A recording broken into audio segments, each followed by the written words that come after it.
What if you could give back while you slept? Well, now you can, and let's talk about it. Leesa is an innovative direct-to-consumer online mattress brand that is also socially conscious. Driven by the mission to provide a better place to sleep for everybody, for every 10 mattresses Leesa sells, they'll donate one to a shelter through their 110 program. Also, Leesa plants one tree for every mattress sold and donates 1% of each employee's time to volunteer for local causes. Their 100% American-made mattress is available online in the US, UK, Canada, and Germany. It ships compressed in a box right to your door. Or, if you want to see one in person, they've got a gallery, the Leesa Dream Gallery in New York City. Try a Leesa mattress in your own home for 100 nights risk-free with free shipping, always.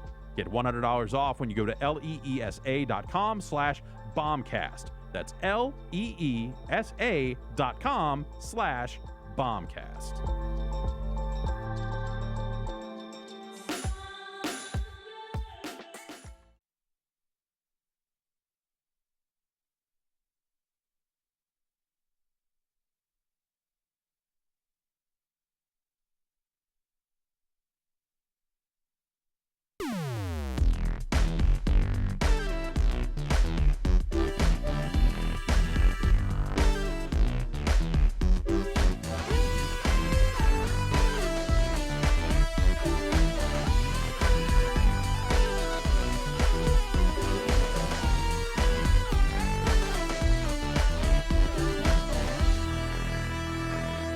Greetings, Merry Christmas. Hello. Happy Halloween. Happy Hanukkah. Yes. Feeling festive around here. Hey, happy 4th. Yeah. Happy 4th of July on this Tuesday, October the 24th. Yes. It's Flag Day. Is it actually? No. Okay. I don't know what the hell day it is. Ben was playing Christmas music in here before this. Yeah, thanks Audio Network. Was that random? Yeah. Oh, I thought that was... It randomly brought... So there's a bunch of things on the side. I thought that was your biting commentary on our hyper-consumerist culture. No? Yeah, I hate it. I hate gifts. I hate capitalism, but I want a lot of presents. Huh. Are we here to help him reconcile his... Yes, that's conflict. why we're here, is to get through it. What if the gifts were made by the people? I don't know. Yeah. What if... Look, use offer code Bombcast when you buy gifts.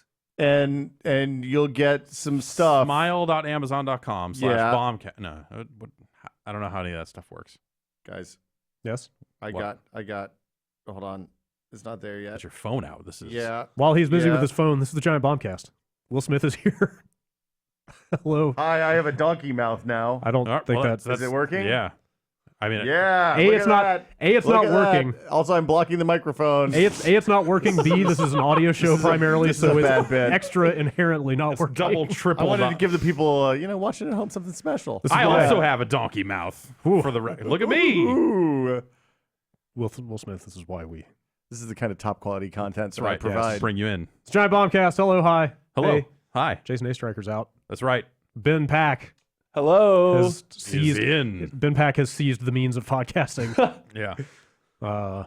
And is running this podcast now. Ben the Tech Pack. That's right. And Will Smith is here. I'm our new video producer hire. Just kidding. It was me all along. Oh, no. And now I'm running it.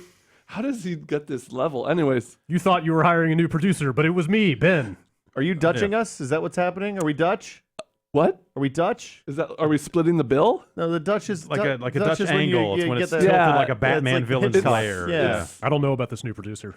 Yeah. He doesn't know what a Dutch angle is. Ben, it's not working out. He might be too tall. Yeah. Yeah, you get a lot of camera shots that are down. Yeah. Unflattering. Yeah. It just makes us look short. Yeah. Well, the shot of Will is perfect, so I'm just going to leave it on that for the whole thing. Perfect. Okay. All right, Will, you are now hosting this podcast.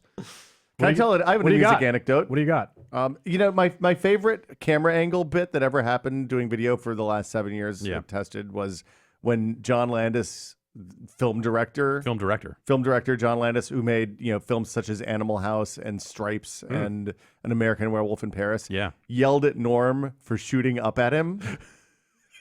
It was pretty astounding. It was pretty good. He was like, "Don't ever shoot up on people. It makes you look like you have 6 chins." Yeah, no, he's absolutely right. Wow. There is a right. Yeah. Yeah. No, that's definitely true. He would know. Yeah, he's made fine films. Yeah, such as An American Werewolf in London. He shot Belushi. He would, Yeah, he knows experience. about chins. Yeah, he's got experience. Mm-hmm. Oh man, how's life? It's good, man. What's new in life? Well, I mean, we got a new episode of Fusho coming out. Okay. Later this week, maybe today even. I don't know. Soon. We're working on performance stuff. Cool. But it's going to be Warhammer Total War Warhammer 2. Yeah. And then we also make a cartoon with Adult Swim every week. Right. Yeah. Yeah. Live. How's that going? It's awesome. It's Pigskin. I'm doing the plugs in the Pigskin front. Productions. Prediction. Pre-game prognostications from the Pigskin Wizard with a Y and two Z's. Yeah. And which is on brand for Aquatine, Yeah. the wizard with a Y and two Z's. Yeah, and like an overly an ungoogleable name basically. Yeah, we do that live. It's a live NFL call-in show hosted by Carl from Aquatine Hunger Force.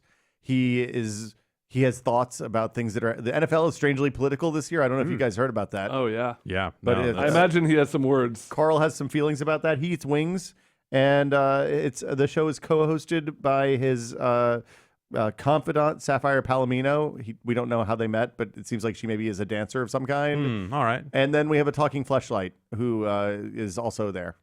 Very on brand for the Foo Show. Yeah. Yeah, it's exactly what we set out to make when I quit my job at Tested 2.5 years ago. Pretty much. You're like, there's not enough talking fleshlights out there. I've got to get out there and I got to fill this need. Virtual sex toys. Yeah, virtual sex toys. Right. Yeah. Okay. Whoa. Yeah, we have a Halloween episode coming up maybe on Wednesday. It's Wednesday nights at 7 on adultswim.com. Cool. It's real fucking weird. It's fucking weird. Right? Like I watched the first one and then have like caught snippets of it here and there, and it's fucking wild because it is live cartooning but virtual, and it's kind of like puppeteering in a way. So they put on so the first few episodes were rough because everybody was kind of figuring their shit out, and the last few we've kind of gotten a rhythm. They have a format set and everything now. Like they know what they're doing. Like boring. Hold on, 2 weeks ago, Carl did a 15-minute thing about how awesome cocaine is. Okay. So like it's a football it's on show. brand. Yeah, football. Okay. If you don't like the sports ball, there may be something there. I don't know. Yeah. But yeah. So Carl, we put the voice actor Dave Willis, who plays Carl, in a VR headset. He has the finger controllers, so he can make rude gestures. Yeah. And okay. So all right. Yeah. That's shit. advanced to next Well, level. I'm making all sorts of messes here. Just spilling coffee. So I'm going to close that up before I make another mistake. But yeah, so he moves around and Carl moves with him, and he can pick stuff up. He can throw it at people. He can draw on the screen. He can eat wings. How have the actors adjusted to the, let's say, idiosyncrasies of the animation? Like some of that early stuff, like limbs don't quite go the way you want them and stuff like that. Like, are they playing off of that at this point? I mean, the show is intentionally weird. Sometimes people don't blink. Like we had one episode where we forgot to turn on the blinking script, so like they weren't blinking. We had an episode like there are bugs. Usually they kind of, I don't know if you are aware, but it's like on those streams they're a little seat of the pants. So like they set things up about 60 minutes before the show starts, so they don't have a lot of time to test stuff beforehand. That seems like ample time to get things done. Plenty of time. An hour, gosh. Yeah, maybe 90 minutes on a good day. Man. And sometimes like they don't have the right audio stuff set up, so the lips don't move on one of the characters, and they just and through it. Yep. So it's good. The animation, we improved the animation a lot since you saw me melt into the floor. Although I think the floor melting still happens. That was the best thing I have ever seen in VR. Well, also, I feel like that's to this day, would be pretty on brand for something like Adult Swim. Yeah, they were, when I showed the floor melting to the guys who run the Adult Swim streams, they were really impressed. They were like, usually you show that in a demo and people are like, well, thank you for coming. It's been great to see you. And they're like, no, that. We've got to harness this technology. That's ingenuity making your bugs work for you. It's the network that put Xavier Renegade Angel on the air, That show has a lot of floor melting. Yeah, at the end of the day, like that show to me is what all VR should look like. Well, and like, so I've been to their offices a few times in Atlanta, and it's a really, like, it's a cool scene. Like, they have a lot of actors in Atlanta now and a lot of improv people and all that, and they just kind of like, they have it set up so they can give people 30 minutes or an hour, and they can just kind of dick around, and if it works, great, and if it doesn't, maybe that's also good too. Sure. And they do a lot of weird, like, they do 6 or 8 hours or something of original content every day, from like a morning call-in show that is just two people talking about whatever random stuff they feel like talking about that day, with some set bits. Like, it's a lot of what we used to do, like with Happy Hour, is what it seems like. Like, how much can you do with the least possible resources? Right. and That's where the magic and happens. time. Yeah, and good stuff comes out of it. Yeah, cool. So I like those guys. They're fun. That's fun. Is that keeping you on the road a lot? Not so much right now. Yeah. It was for a while. I was Yeah. back and forth to Atlanta a lot and went to New York a few times and some other stuff. But Yeah. I'm mostly here now. I'm just working on Fusho, Cool. playing PUBG. Oh, yeah? the normal stuff. How? You want to ask? How is PUBG treating? I've heard some things I have spent. about the state of PUBG, which seems crazy because it's been like what 2 weeks since our last stream or something. Yeah, Uh, but le- three less- three less than or a- 4 weeks. less than a month since our chicken dinner Yeah. that we got. So It sounds like some things have happened in that time. okay, Hold so on, are we talking about video games? Maybe. I don't know who's asking. Oh, he's asking. I'm The official asking. Ombudsman The guy who's podcast like music. supposed to switch the screen and guys- stuff is asking. It looks like you guys scotch guarded this. It's just not soaking in. I Yeah, feel like I I'm should run sitting grab a here paper looking at towel. this puddle of coffee, thinking, I know. maybe we should wipe that up. I wish I had a paper don't know. towel. If I had a paper towel, I would totally use. I don't. Yeah. This is, I it's got this can't- nice table. It's just gonna have a big coffee stain on it now. It's That's really about good. time. Yeah. I'm You're so pro- actually, sorry. it's Am I kind the of- first person who spilled something kind in of- here? Definitely not. But probably not. Maybe Should to I that go get a extent. paper towel? Yeah. I mean, I can. Probably. Hold on. I got this. Wait. Is he? This is a bad idea. No, Wait. don't do this. This is a okay. fuzzy table. This is- like yeah, the fuzz okay, I is don't- definitely wrapped up I in feel the coffee really bad. now. I feel like a It's complete not. asshole. Wide asshole. array of people have sat You're not in gonna that have me seat. back. Yeah. Okay. No. You don't know what else has mixed in with that Vinny's coffee been here, at right? this point. He has 2 kids. He's a germ Yeah, factory. he's a nightmare. That is a puddle of coffee and at this point. So I'm like, I put 600 and some hours into PUBG at this point. Yeah. That's a lot. When I logged off last night, I was like 500th in North America in squad games. Wow. Okay. Or 1500th, something like Yeah. Like that's high percentage. Out of game out that of, is- out of millions of Yeah. out people. of millions of people, presumably. I don't know how many people play in North America. I know that a lot of people play in China, but right.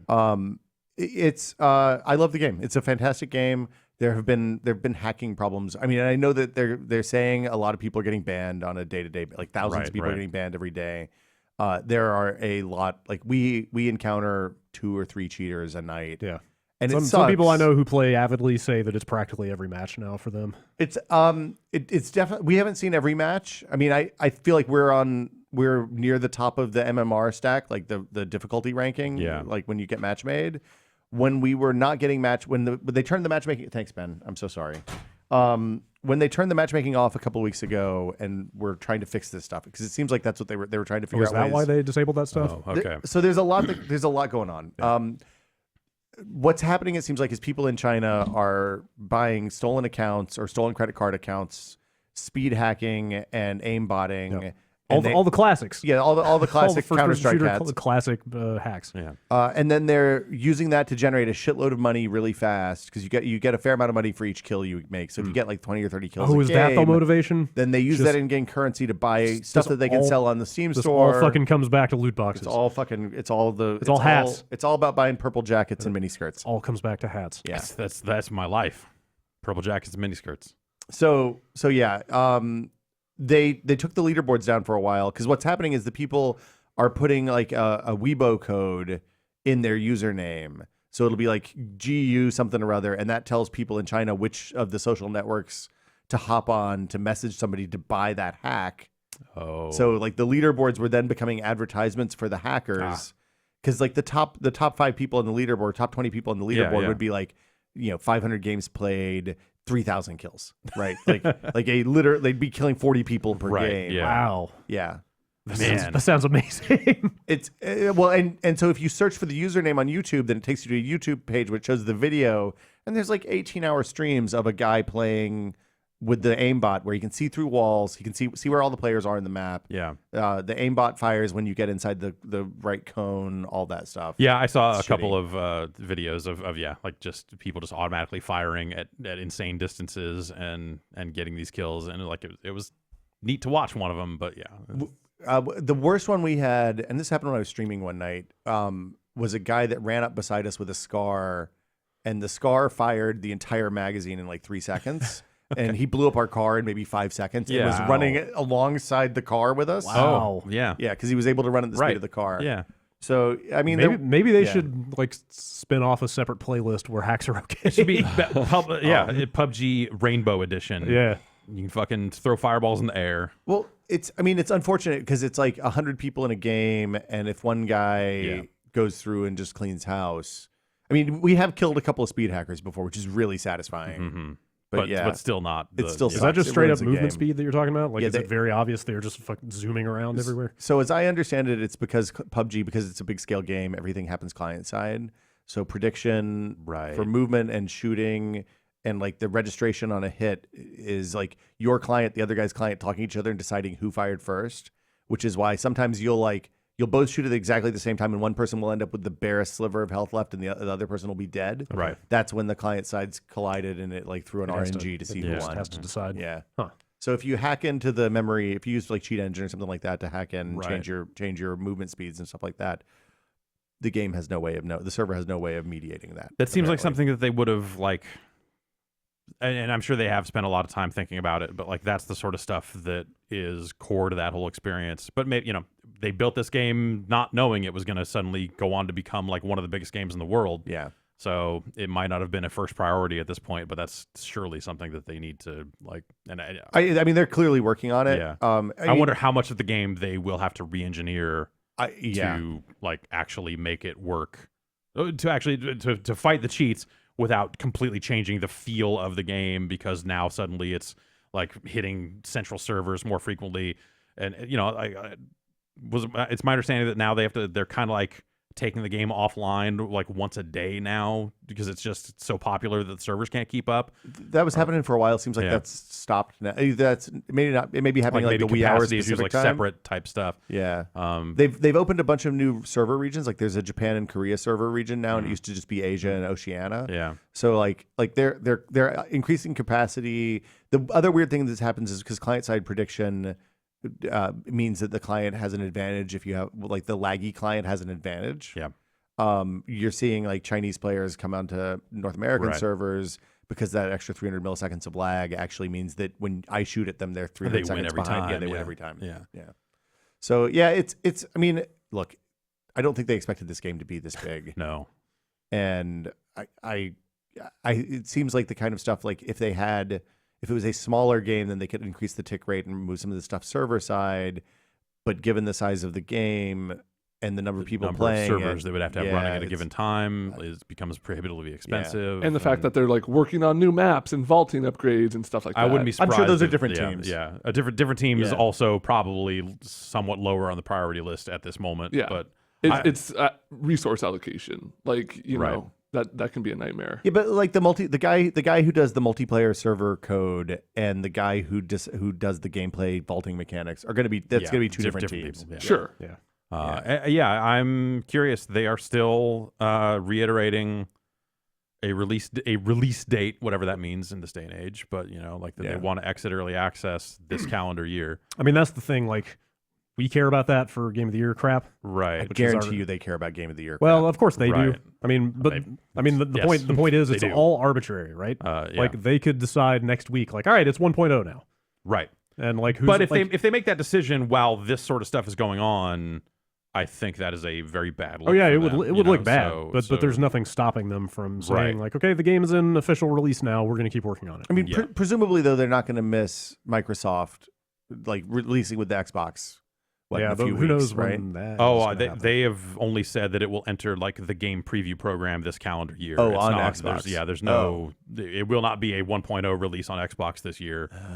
So Actually, I don't think they will. I forgot they had preview. If they were going to hit the Xbox One X launch, you would know about it. Yeah, because that's like 2 weeks from now. Because right? it's so soon, and they would be like, "Hey, we got a launch game. We have a game for this thing." Microsoft has nothing. First party at this God, point. that would be such a huge launch game. I didn't even think about Bluehole being Game of the Year conscious about that stuff. Like, I mean, they didn't. It seems like they didn't care about normal press outlets at all until they sold like 3 million copies and people started paying attention. But at this point, like they have to know that this is their shot, because if they miss this year, then if it goes final in like say February, like that.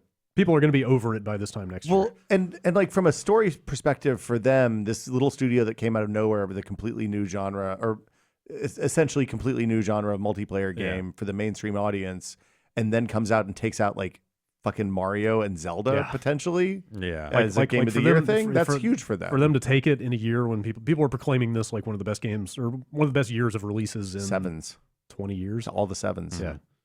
97, 2007. Probably 87 was okay. 98. That was Zelda, right? RBI Baseball came to the U.S. No, it was 88. It was 88. Anyway. Yeah. Anyway, yeah. Yeah. It's the game's still good. And so the thing is, if you're playing on low, if you're new, you're not going to see the cheaters because they immediately go up into the top tier of MMR. Sure. So it's only when you get good. Thank God. Okay. Maybe I'll never see. Maybe that's why I never saw any of them. Yeah, you guys are probably fine. Trust me. Yeah. Thanks. You want to do the clinic? I'll teach you. I'll learn you up. Let's I don't do know that. Did we ever talk about that publicly? No, I don't think so. We definitely need to. I mean, it's not a great time of year, but when we have time, We can do it in the spring. It's no big deal. Will has been offering for a while to put on like a shooting clinic for us. We'll load up. You have custom servers. Yeah, We'll we load got up custom servers. Just make a straight up custom game. Learn you all up. You can take us to the firing range and Yeah, we'll do it the right way. teach us about bullet drop.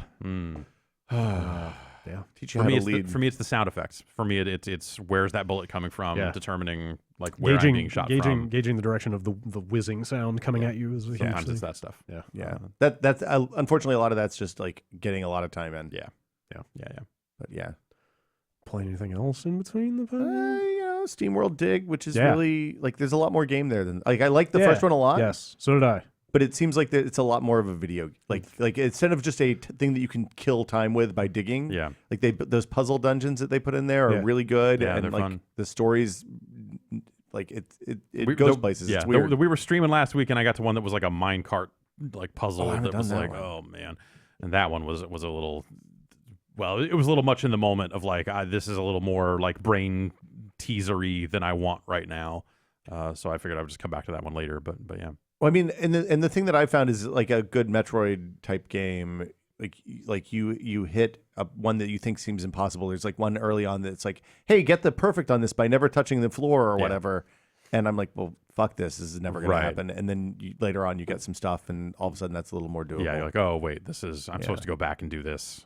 The one that's like, it's got like you can't touch the floor or the ceiling. Yeah, because there's buttons everywhere. Buttons everywhere. Yeah, that one. I Though I almost got it. With the grappling hook, you can do it. It would be really hard. Yeah, I get a little weirded out every time people call that a Metroid game. Like, it's not really, but it kind of I is. kind of see the comparison. I mean, the loop is different though. The loop is more Diablo 1. It's like town above a giant dungeon, and you keep going down to get shit. So it's and a then back up to the Diablovania, town. is what you're saying. Diablovania. Yeah. Okay. Yes. Now I'm on board. I mean, the digging in that is so satisfying. Like digging and like it's. Did you ever do those things where you like you took a piece of paper and you made like a whole cave system when you were a kid? Drew the cave system. Yeah. It feels like that. Yeah. And that's really satisfying to me for whatever reason. It's like this is the game that I wish Mr. Driller had grown into. Yeah. Like Mr. Driller just kind of being a puzzle game with some of those same kind of digging mechanics or whatever. But I think I always wanted a bigger story-based Mr. Driller game. I want to know what Mr. Driller thinks about, what he cares about, who he loves, who he hates. He loves his father, Dig Dug. Yeah. What does he feel about those green guys? Does he like those? The Figars or the Pukas? Figars. The Pukas are the red ones, right? Yeah. He's pro Puka. Figars, they breathe fire. It's a mess. Figars. Yeah. No love. Yeah, that game's good. I would like the first one was kind of like a cautious recommendation. You for think? me. I mean, it was fun. I don't know. I seem to like the first game more than most people. I like the first game a lot, but it was slight in a lot of ways. Yeah, You had to recommend it as like, hey, this is a little bite-sized thing. It's like 4 or 5 hours. Like you can have some fun finish with it quickly. It's not. There's not a ton to and it. whatever. But this one, there's more to it. Yeah. It's not like it's not like 10 times the game, or anything like that. It's just a lot. It's more well developed. It's more. yes. They took the idea and developed it. Yes. The dungeons and the more abilities and all that stuff add more than some of their pieces. Yeah. That's what I would say. Yeah. What are you playing that on? Switch. Okay. I kind of wish I had gotten the Switch version. That seems like a fantastic portable version or portable game. I flew to New York last week and I literally played that and Picross and Golf Story. What's your You travel a decent amount. What's your Switch travel loadout? It's the first time I've taken the Switch traveling. Really? Yeah. Wow. Maybe I might have taken it once before. Yeah, I have not had an occasion yet. Like I keep looking at like, should I buy like one a USB-C charging brick? Those things are expensive. So I have most airplane seats still don't have outlets on them. Well, I almost always fly Virgin, and they always do. Oh, they do. Okay.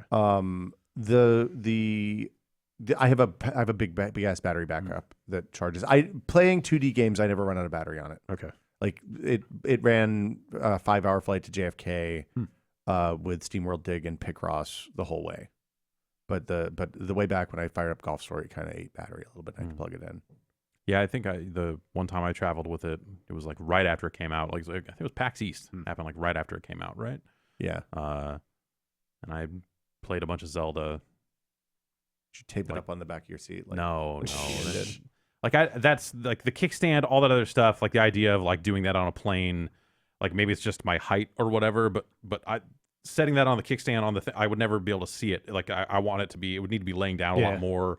All that other stuff. I just want to hold it in front of my face. Yeah, exactly. I want to hold it like this and play it, and that's it. Yeah, and that works out great. So yeah, maybe taping it to the back of the seat would work in that case. But that's crazy. I was on a rooftop in New York. Oh man. And I had my Switch there. Yeah. I literally took the Switch to New York just so I could take a dumb picture on a rooftop in New York. And then I forgot to take the picture. Good. Because we never took the Switch out. Well, I just thought it'd be really silly. Yeah. Turns out there are cooler things to do on a roof. Another chance at viral fame squandered. I know all those are so many opportunities. Yeah. Oh well. Yeah, and then Picross. I played Picross. The Picross that came out for Switch a few weeks ago. And then again, that's not a Nintendo-made Picross. Right? Jupiter made it. It's Jupiter. It's like they made a lot of the Picross games. The on E games, 3DS. right? Yeah. Yeah. So it's 2D Picross. It's not 3D Picross. Yeah. It's no touch controls, which is fine because I always use the D-pad. Yeah. But also it should still whatever. I guess fingers are fat. Yeah, I feel like you're working with a lot of tiny blocks, so you need a stylus. I guess they don't have a stylus, so I guess maybe touchscreen would not be a good. I mean, the problem, as somebody who has downloaded all of the Picross games on Android and iOS over the years, I think there's a substantial number of these nonogram games. Most of them are not good. Yeah, and a lot of them are terrible. Yeah, and like I used to think it was kind of controls. But after playing the Android Luna game, which is, I think, pretty widely regarded as the best of the Android Picross games, and then going to the like Nintendo sanctioned one, it's a real good. Like the math, like the pictures make a difference. It turns out. Yeah, just like better puzzles, like higher quality puzzles in the Nintendo one. You're saying. Yeah, and then like because like these Android ones, you can hit them where they like you reach a point where you have to take a hint because there's no mathematical way to figure out what the next solve is. Yeah, which is just like that's a bad place to be. Yeah, like, that's not those games shouldn't work that way. Yeah. Did you ever play Paint It Back? On iOS, that one was good. That was one of the one of the exceptions. Yeah, that is maybe my favorite non-Nintendo platform. Picross game. Do all those games, except obviously this one doesn't, but do they all use the word Picross? Like, is that trademark? Some of them are nonograms. Something, nonograms. I think the word Picross is not able, like someone owns it. Okay. Someone locked it up. At least in certain territories. Yeah. It seems like I mean, on Android, they don't fucking care. Yeah, that's just do whatever you want. Yeah. But it seems Player like Unknown's Battlegrounds with a Z on Android. Or with an S. Player Unknown's Picross Extreme. Fucking Pokemon Party Picross. Yeah, Pocket Monsters, sir. Oh, sorry. Yes, Pocket Monsters. Digital Monsters. Yeah. I'm getting a lot of... So I'm watching a lot of mobile ads because I play a lot of games where they give you bonuses for... So I'm like seeing those couple of seconds of ads as I set the phone down. And half the time, it's like fucking just straight up Digimon. Oh, yeah. And you just look at it and go, what the fucking fuck? And it does its job. I watch the rest of that ad and go, this isn't real Digimon. And sure enough, it's like Digital Monsters story. And all this fucking super shady shit.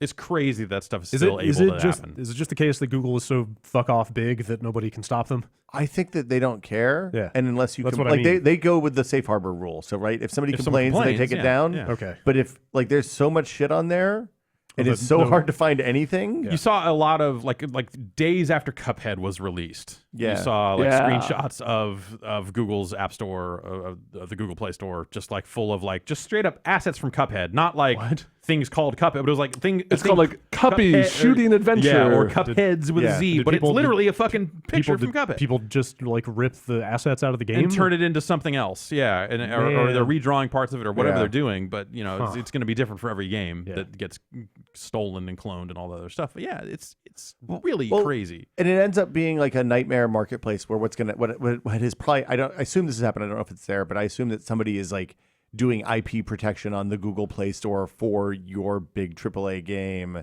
so that like you pay a clearinghouse to go through and shut down all of the pretenders. Yeah, because like you don't see EA's Star Wars Battlefront 2 knockoff games on the Play Store, but you do see every indie fucking ever knocked off immediately. Yeah. So yeah, it's shitty. Like it's Google's. It's the same thing they did with YouTube, right? It favors the giant companies, and everybody small can fuck off and die. Yeah, basically. Yeah, it's you'd think that like because Google does ostensibly care about video games, like they hire people into with their VR efforts and stuff like that. Like They've picked up teams and picked up companies to do VR stuff over the years. Yeah. And mobile stuff as well. And you would think at some point they would go, hey, if we ever want to be taken seriously by the development community, this is a problem we should probably fix. But maybe they're just like, we're Google, who cares? They'll come. Or they won't, whatever. It's still a pretty big market, but it seems like all that stuff is free to play. Like right. A lot of those Picross games on Android, you can't buy your way out of the ads, which is bonkers to me. Usually you can pay like $2 and not watch the ads anymore. Right. But the one that I'm playing now, you have to complete all the puzzles, and then it just turns off the ads for you. What is why? it like? Why? Okay. Yeah. In case you want to play again. I guess. I'm not going to play again. Yeah, there were some of the idle games that I was playing on phones had things where, like, if you had spent if you'd spent any money, it would let you disable ads. But there were still, like, sometimes you would watch an ad to get a bonus. Those would still exist. Yeah. The thing that they changed at some point was like, but if you buy this $50 package, you can also now you can get the bonuses without watching the ads. And so it's like a higher tier of access that is just like, what the fucking fuck. No. Yeah, it's Yeah. that's that market, right? Is everyone's Mobile. going to be trying weird shit, I guess. I mean, look, you look there and you see what the nightmarish future that comes to our games is.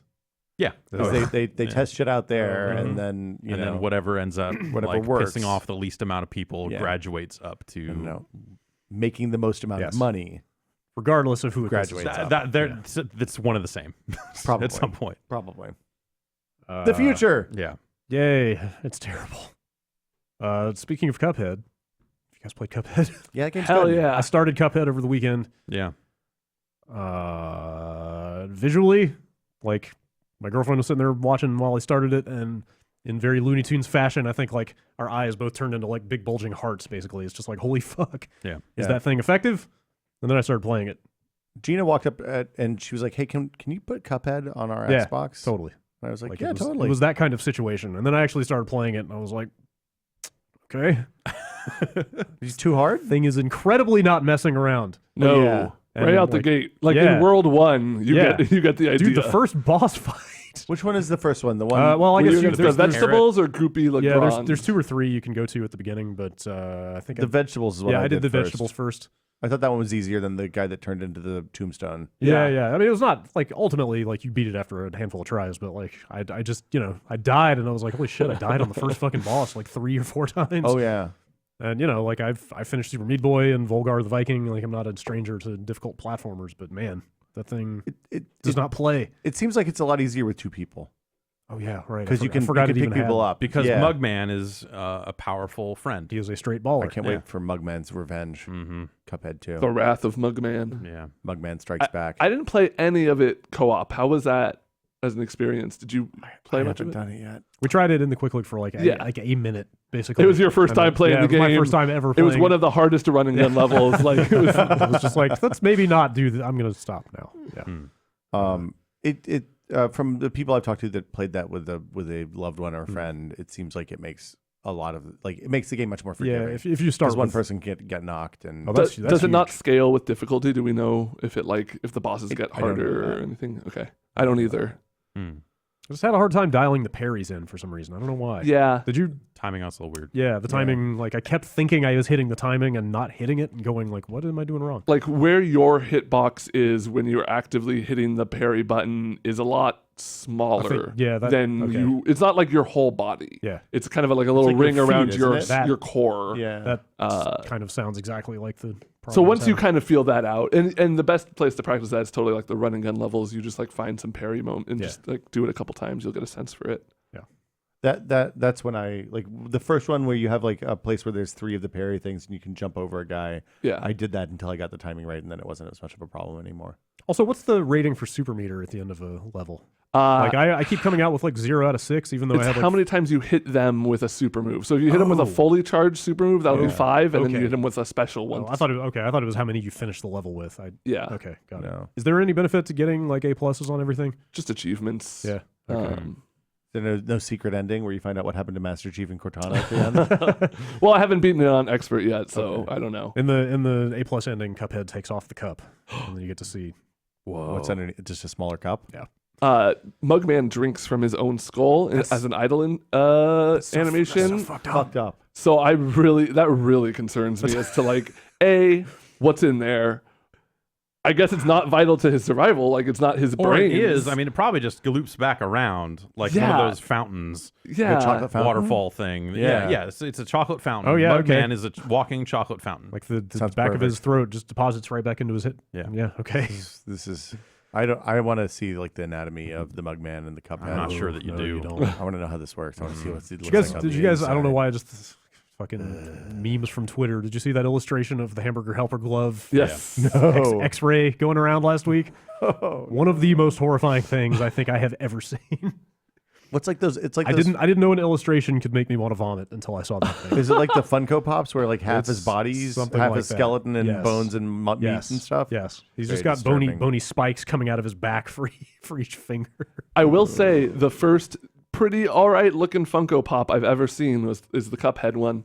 It's not bad because like it lends itself to a Funko over exaggerated head design. Oh, you're making me like Cuphead less when you say it's like a walking Funko Pop. You Like, need oh some god, collectible vinyls, man. No. Get that into your life. fuck no. Yeah. These things are fucking trash. Yeah. Did you play anything else? I think that's it for me. Yeah. I mean, I played Golf Story some, but I think you guys have talked about that Yeah. fairly at length. That game's real. It's Yeah, it's just on my list. I got it same here. installed. I just haven't had time to. Did you I was playing another golf game at Is the it- time, so I is was it- like, I don't is it- know. oh, you put the I was one playing for everybody's golf. Yeah. Yeah. Is it by the same people that made like Game Dev Story and all those mobile something No. something I story think it's a games? new- Carosoft. I think it's a new- is that studio. Carosoft is who made Game Dev Yeah, Story. yeah. I don't think this is them. I feel Okay. like the couple weeks before release, when people were talking about Golf Story, I was like, "Oh, cool! It's a new would be awesome, from the yeah. Game Dev Story people. Oh, great! I've been I'm like, playing an F1 game from the Game Dev Story people on mobile. I forget what it's called. It's called like F1 Story or something like that. Seems but sensible. it's really good. They've put out like I looked recently. They've put out like 6 or 7 games, and they all have pretty high reviews. They're all very similar to Game Dev Story. So I would guess check those out if you're looking for more. STD Clinic Story. That story tells itself. Yeah. Oh boy. You mentioned Shadow of War before we came in here. Anything you want to say about that? Oh, you before we guys move are on? just fucking hammering me. I was waiting to somebody else bring that. Yeah, that game's. I mean, I don't know that I like open world games after playing Zelda.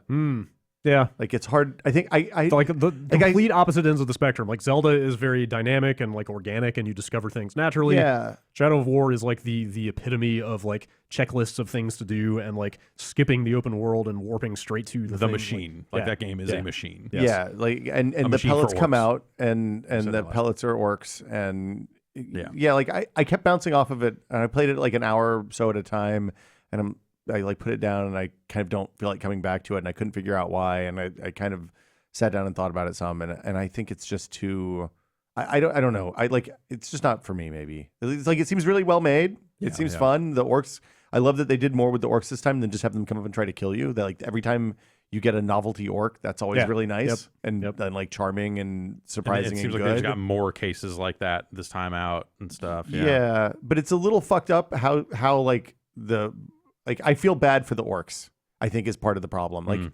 Did we talk about my Zelda theory that you're supposed to play that as a pacifist and that the only bad guys you're supposed to really kill? Like I kind of feel like that in Zelda they made the bogoblins and all like the tribal creatures.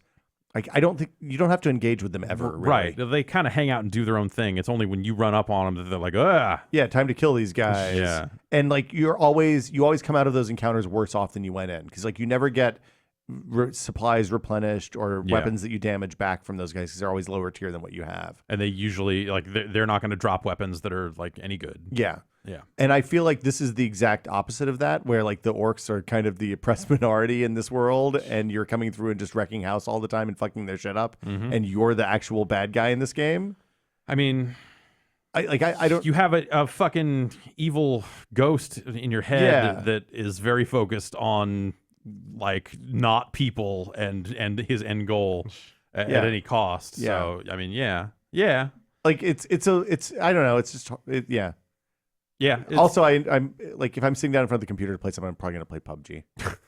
The blank game of the year list is going to be real boring this year, guys. I'm just going to get that out there up front. Fair enough. I think I might be wrapping up Shadow War. I don't know that I'm going to spend too much more time with it. I was playing 2 games at once. There was my real game on console, and then I was using Cheat Engine to really poke at the systems on PC. Yeah. And I've had way more fun with like cheating and seeing other orcs, and like I'm gonna make this orc legendary, and what kind of stats can they have, and all, you know, like fucking around with that stuff, and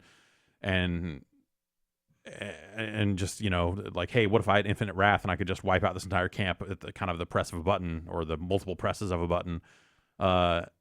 And it was fun to watch the systems kind of turn, you know, watch the gears turn for how it's going to bring this orc back and do this. It's going to, you know, bring this orc into this position. I'm sending this guy as a spy. The fight pit's going to do this.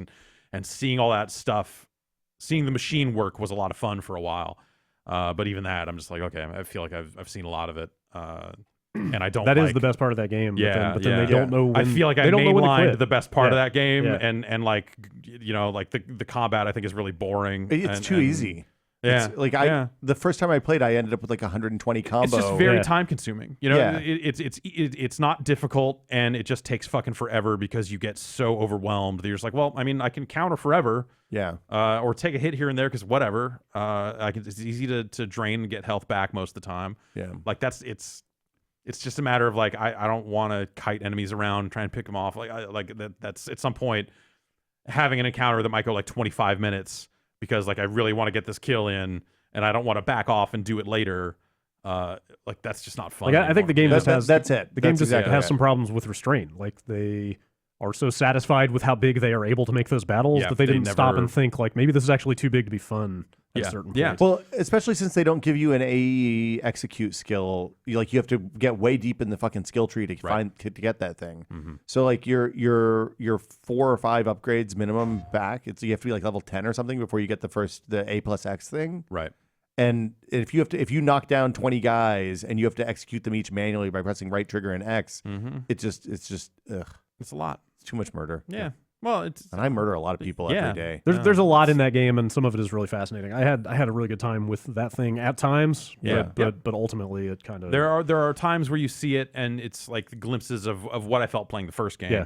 Where you're like, man, this is there's kind of nothing else like this in a lot of ways. It's really tremendous. It's a real accomplishment in hyper specific ways, wrapped in like a thoroughly mediocre game. I like the at least what I've seen so far. I like the password thing where you have to find the passwords for the we never really talk about that. Like you mean those are really cool. Like the verses, yeah, like the Mad Libbing your way through poetry. Yeah, that is one of my favorite things about the game that I totally forgot about. It's really neat and really like because I think there's only different. 5 of them in the game or something, and of the gates. Yeah, and each one takes 30 seconds. Like it's a very minor part of the game, but you're literally plugging words into poetry to complete the lines. Yeah, that's a fun little thing. I don't know. It's the most Tolkien-esque thing in that game. Yeah, it is some Tolkien-esque Tolkien. By far. Have you guys played South Park yet? No. Have any of you? No, I'm going to at some point, but I just like South Park. I just don't like even like the idea of like even if it's a really good South Park game, I don't know that I want that. Yeah, so. I want to play it too, but God, my feelings about Like, South Park have changed I was dramatically. gonna say, since I remember you liked that first game. The first game was really good. But that's the thing. Like, so much has changed since that game came out. Yeah. And certainly my feelings about South Park are among those. Well, that first one was very much like hey, we played a shitload of Skyrim and we wanted to make a game that really, gives the business to Skyrim. Yeah. And like I don't know. I don't know anything about it. Yeah, I'm curious. It's like superhero type stuff. Okay. And that's the motif. But I just don't. I've said it before. Like I fell off of South Park after the movie came out, and you could go back to it and go like, oh, they're still at it. Good on them, I guess. Yeah. But like, even these days, like maybe not. As time has gone on, it's been less like, oh, they're still at it. And like actually not good on them. Still going. That with stuff, huh? That iPhone human centipede episode, pretty solid stuff. Yeah. So I don't know. I'm interested in looking at it. Yeah, I want to play it for sure. I didn't want to like the first game was kind of the same thing for me. It was just like, yeah, fuck this shit. Like it's just not. I don't find any of it funny. It's just kind of lame. And I don't have the history with the show to really get any of like their references that they put into that first game. Like hearing you talk about that first game and the stuff that they were pulling from and all that, I was like, oh, that's cool if you followed that stuff. Like I didn't, so I'm just looking at it like, all right, sure. Like, yeah, I guess. The stuff I liked the most in the first game was something that Dan called out in the review about this one, which was this like childish flights of fancy all over the place. Right. Of like, oh, they built like this little cardboard thing that in their imaginations is this gigantic castle. You know, yeah, stuff like that. Like that stuff is fun. It's the stuff that makes Rec Room good. Cartman's like rampant anti-Semitism, maybe not so much. Yeah, maybe less so. Yeah, in the current climate. Have they dialed that back yet, or no? Not really. Not at all. I don't know. Yeah, I mean, we'll see. I play the thing eventually. Gosh, that's it for you, right? For games? God, I mean, I hope. Yeah.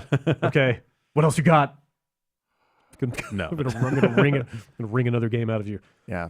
Ben, how's Fire Emblem Warriors treating you? I like it. Yeah. So for those of you who don't know, Fire Emblem Warriors is the latest Dynasty Warriors title. Yes. They did that Zelda one a couple years ago, and people seem to like that. So they're kind of continuing down their different IPs in the Warrior system. Fire Emblem seems like it's like maybe a better fit. Yes. For what Dynasty Warriors is in terms of like all these playable characters and just some of the Fire Emblem systems and stuff might be more interesting or could still be interesting in that setting, right? Yeah, totally. And they really leaned into that stuff. You have, when you load into a level, you kind of position, you'll have like 4 or 5 heroes that you'll bring with you on a mission, and they're all there's the protagonist, who is a new character to this game, and then you're hanging out with like Marth and Chrom and other Fire Emblem. Marth is there. Yeah, Marth is there, and he's from the future this time. Finally, Cyber Marth. Cyber Marth is there. Does that mean he's Smash Brothers Marth, or is he a different Marth? He's got a mask on. I don't know. I didn't finish the new. What was the name of the first DS one that had like all the ancestry stuff? It was well received. Yes. Came out. That's what Patrick was in 2 years ago, right? Yeah, I think I played some of that one. Yeah, so it's the Marth from that a lot of Fire Emblems. Yeah. But this game, so you position your units on the map. You'll have different objectives all over the place, and so you can send at any time. You can order your other units that you're not controlling to go fight in different quadrants and take out bosses, and they'll kind of automatically fight against them, and you have all their health bars, so you can see like, Chrom is getting his ass whooped because he has low magic immunity and he's fighting a mage. So then you can like swap to your current character and run over there. They do the weapon triangle thing, which is like a core mechanic in Fire Emblem. It's very complicated. There's a lot of different mechanics going on, almost too many to kind of keep track of. But the thing is, I'm playing it on normal. I've tried it on hard, but my characters just died way too fast. It seems pretty easy to just mash your way through if you don't want to really get into the mechanics. I feel like that's a lot of Dynasty Warriors at the end of the day is like, and unless you're kind of turning things up or all that other stuff, like you can just kind of mash and kill hundreds of people. Yeah. It's like, all right, whatever. It's not, yeah. And I think it's kind of cool. The story is not as good as other Fire Emblem games have been. It's a little more of like, hey, what are you doing here? And then there's a little bit of a fight. It's kind of like a fighting game story mode, right? Where they're just kind of coming up with justifications for all these characters from the different Fire Emblems to be in one place. And then you'll like fight against them and they'll come join you, or you'll fight alongside them for long enough and they'll come join you. There's some cool stuff about like extra challenges, and there's like a shopkeeper who will only show up if you do a certain objective. And then if you get 10 of her items, she opens up a side quest, which those are really cool. I don't know. I've never really held on to a Dynasty Warriors game more than a couple levels just to see what they're all about. But this one I keep going back to, like on the train or something. And it has some kind of, well, I imagine it being portable probably helps with that, right? But yeah. Like Switch? Yeah. How's the and 3DS, I think, is also. Is it? On yeah, both. there's a new 3DS only. It's got permadeath, right?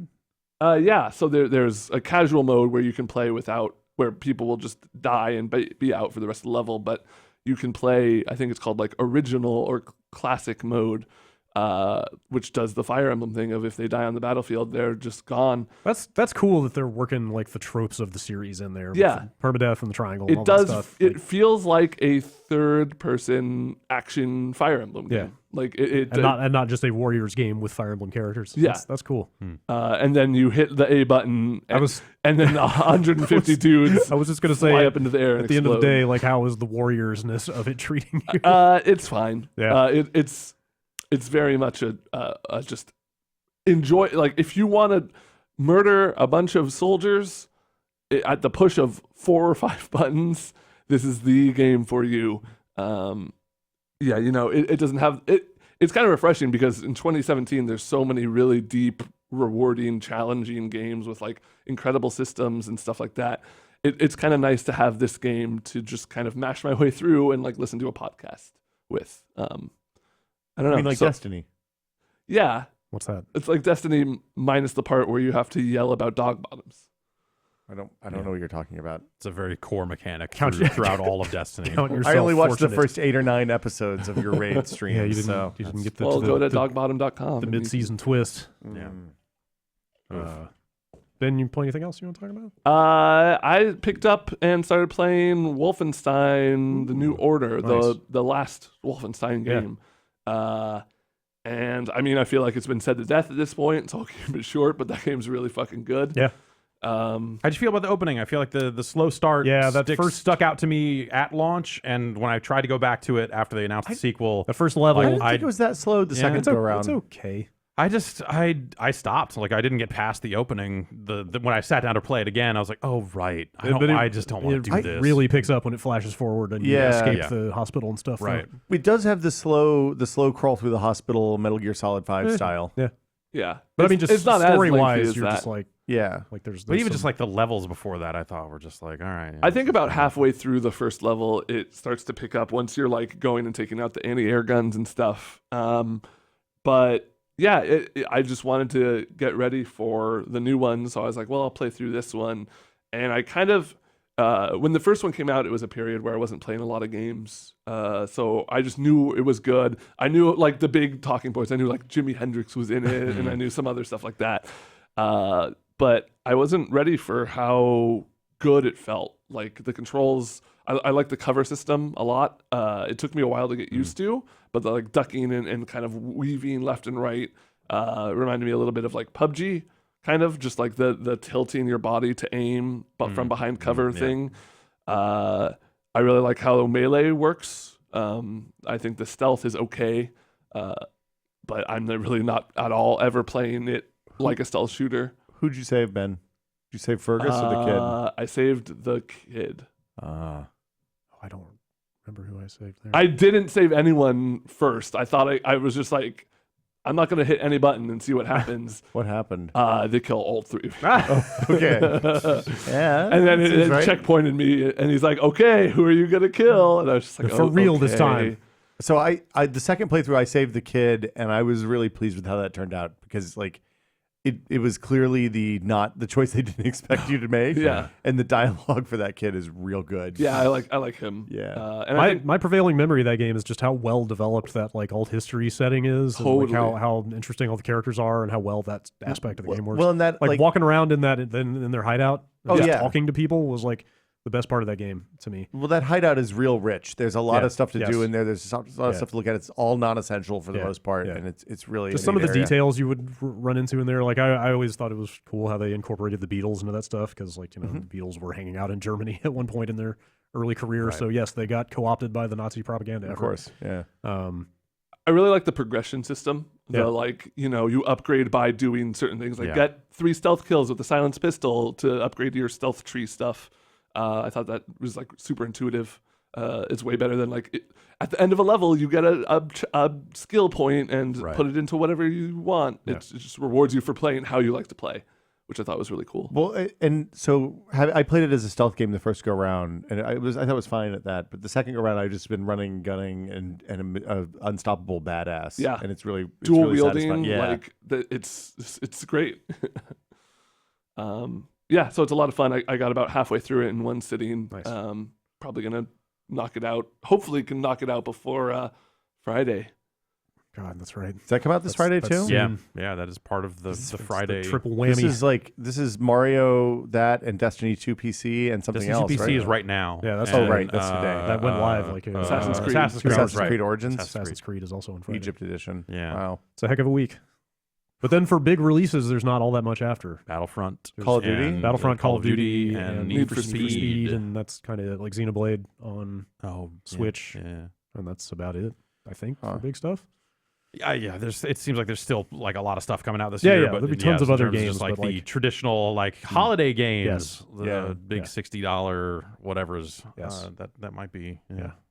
It's kind of a shorter Indeed. holiday list, maybe. I don't know. I'm still trying to parse. Or just more this front, year. more front loaded, I feel like. Yeah. There's not a Far Cry this year, right? No, that's February. So or it March seems or like something it that. seems like usually there was like a couple of late November, early December. Yeah, usually releases. there were like that 3 snuck of out. them last year, but Yeah. yeah, nothing past like Thanksgiving that I can think of.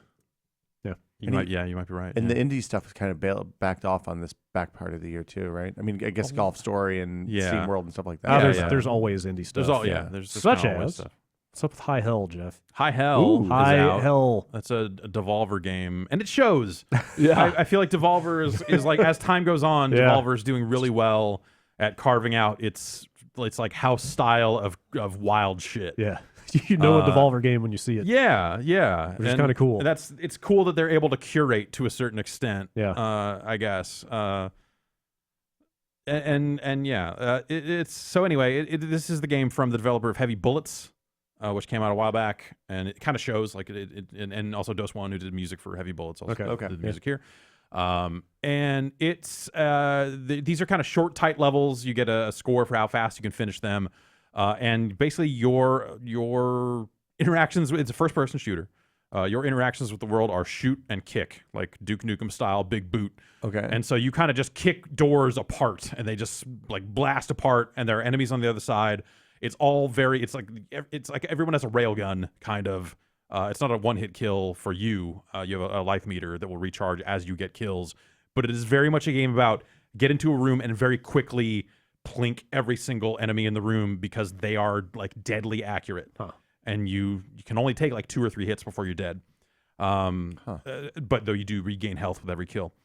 And so it's very fast-paced and like Quake Fast? Like Quake Fast, yeah. Okay. Like in terms of your movement speed and that sort of stuff, and in terms of just like the mouse sensitivity in this game is set way too high by default, and you get, but also you get the impression playing it that you're like they expect you to be playing that way because that's the way you have to play to avoid getting hit. Got it. Because you need to kill all these enemies that fast. So I'm fucking terrible at it. You're probably too old for this shit. I might be. But I finished like level 4 or 5 or something. That's the experience I had with Cuphead, was very much stopping at one point and going like, am I getting too old for this stuff? But like, so the thing with High Hell though is that you have unlimited ammo. So actually the way to kind of play it, if you're not going to be the very methodical one hit, one kill, very, very quick movement is to just blast an entire room. Just run in there and start fucking firing as fast as you can and hope that you line up the 4 shots you need to line up as you're frantically like freaking out. Is there penetrate? Like, can you shoot through people and get the people on the other side? I believe so. Okay. I believe so. And also there'll be stuff like boxes and cardboard boxes in the room and stuff like that. But then some levels will be like you need to rescue chimps, and they'll be on the floor in most cases. You can't shoot the chimps. Chimps, really? Yeah, they're just hanging out eating bananas. Like it's got a very You have to stylized save them look. from Dr. Meth. You have to save them from Professor Meth. Sorry. And also, yeah, so also like the whole game is like a weird cocaine factory vibe of just there's like bricks of coke everywhere. This sounds pretty good to me, Jeff. I don't know what you're Sometimes it turns talking into about. piles of money, and you can burn the money. There's an interaction that you just hold out a lighter and burn the money. Also, everything they're all devils. They're all demons.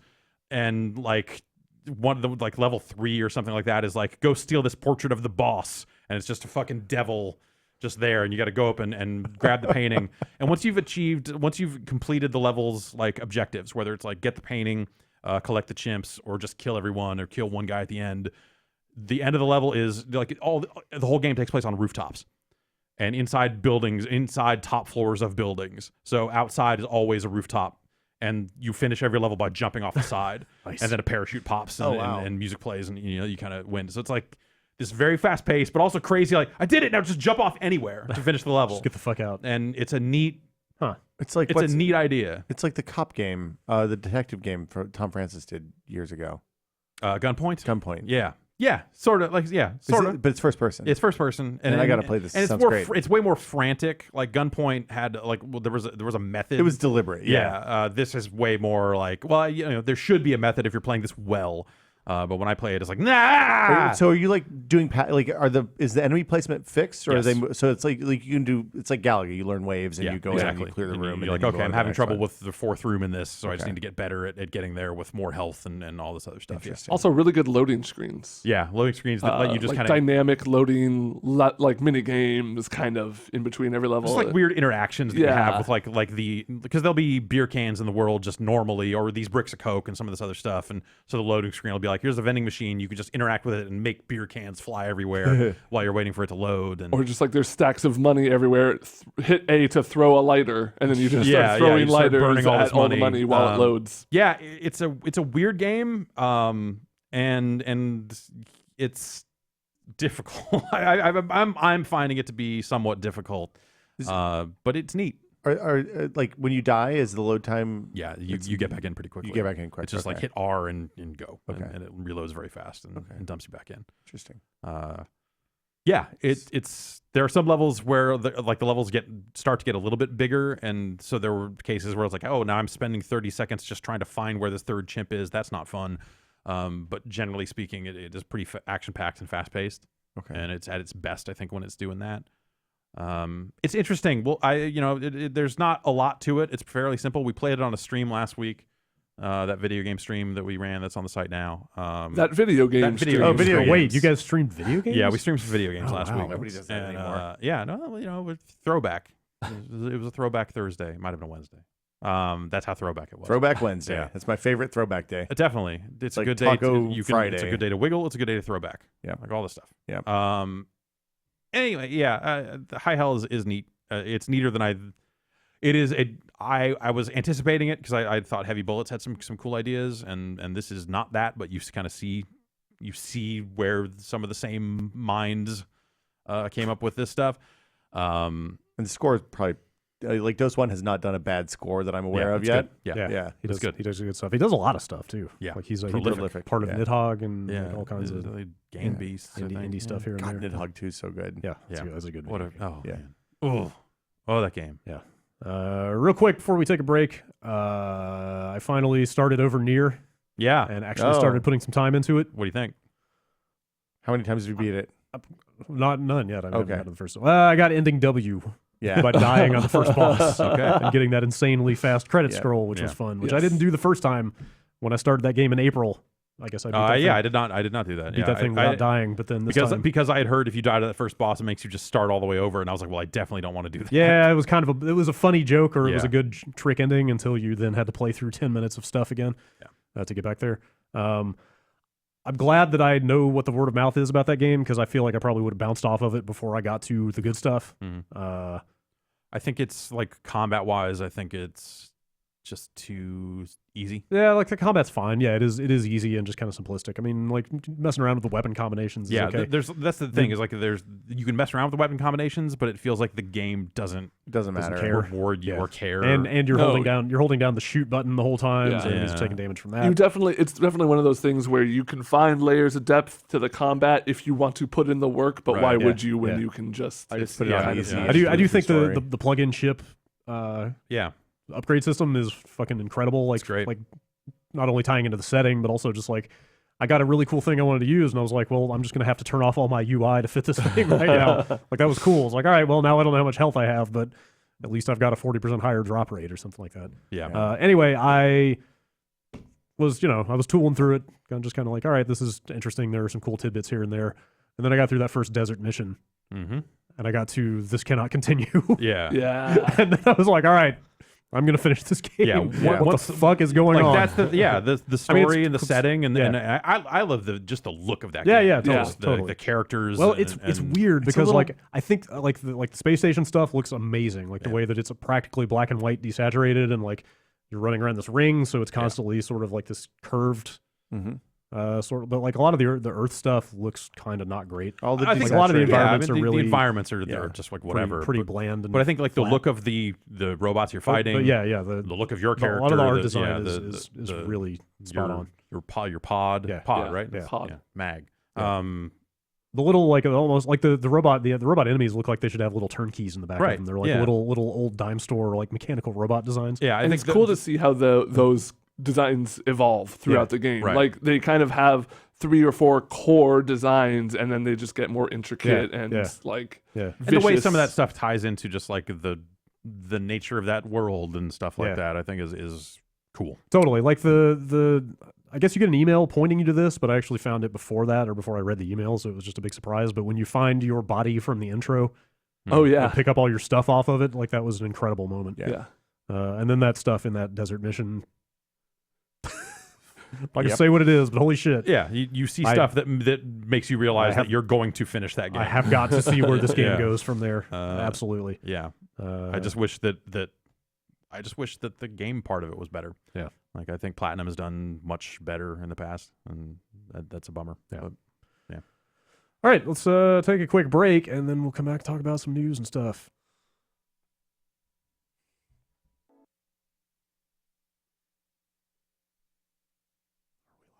Yeah.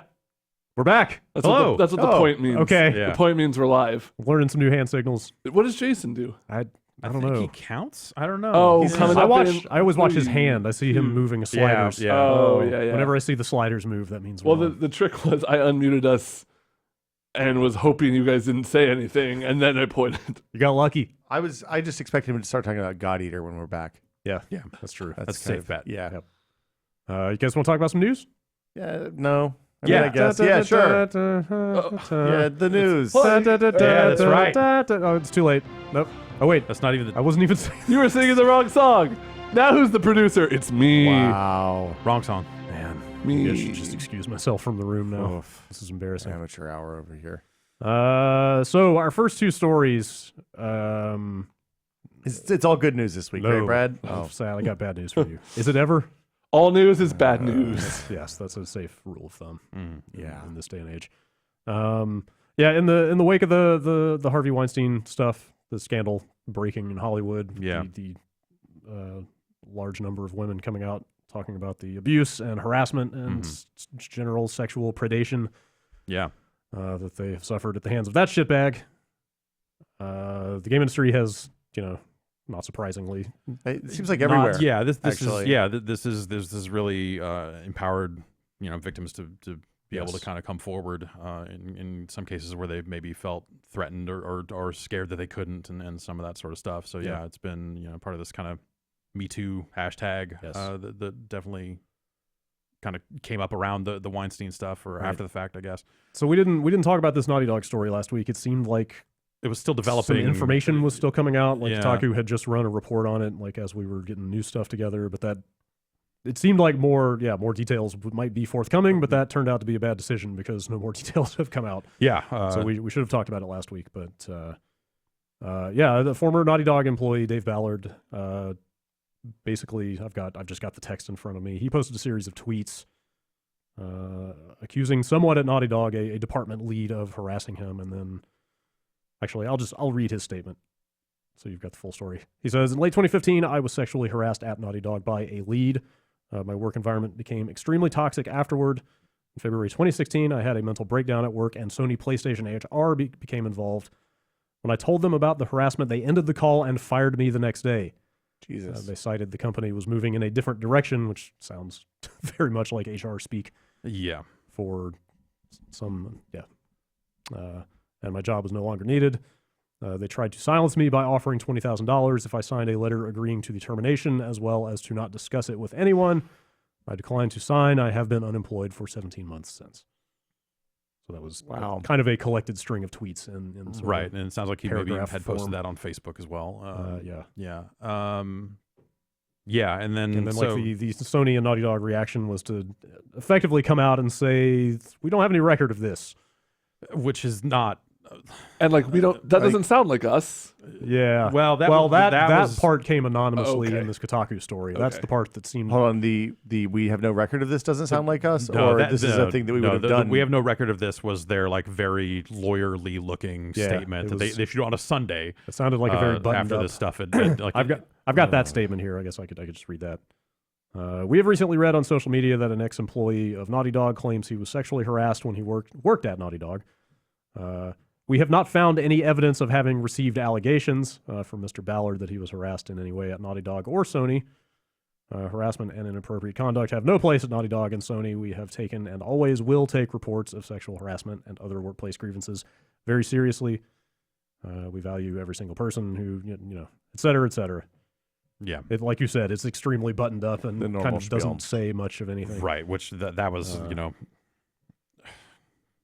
not a great statement, but also like a very big company would definitely issue a statement like that. Lawyerly, let's not say anything that can open up a lawsuit sort of thing. Like that is how businesses operate. Yeah.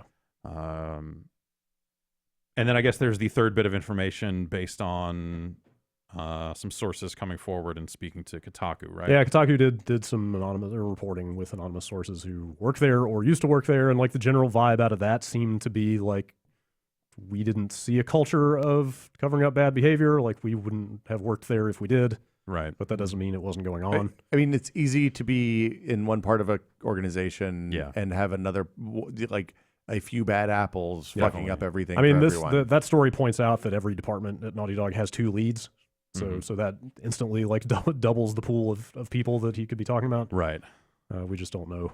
Yeah, and it's less about like figuring out who this was or whatever, I guess. For the purposes of this, but that's we here as also part of a very large company go through regular, repeated training on the sexual harassment stuff. I think as managers, we go through an additional layer of it that is very much like, don't get the company sued because you might get sued as well. And here's what you must do as a leader in this organization. And like thing number one they drill into you is if something is reported to you, report it up the chain immediately. Yeah, like take it seriously. Do not hide anything. In fact, you can't. You could be terminated if you are hiding these things. All this sort of stuff. You have to imagine an organization like Sony would be training their people to do this very thing. That's not to say that it always happens, though. And it's also not to say, of course, like people would say, like, hey, if that was the culture, we wouldn't work here, and that makes sense. I don't think that necessarily discredits anything that Ballard is saying here, because these things can occur.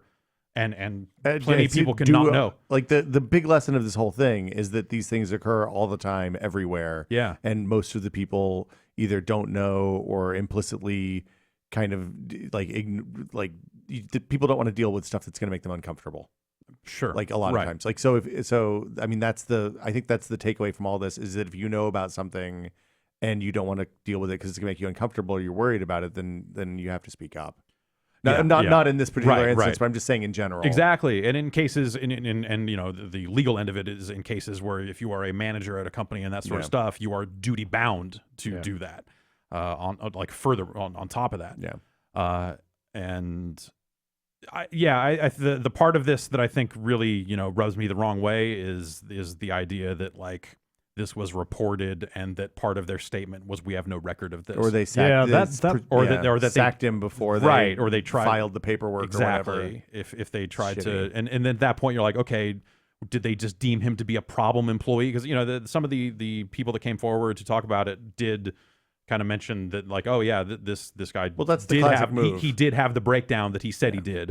And that sort of stuff. But that's just one of the ways that sexual harassment can manifest and weigh on a person that is either under that harassment or adjacent to it or all this other stuff. There are so many different ways.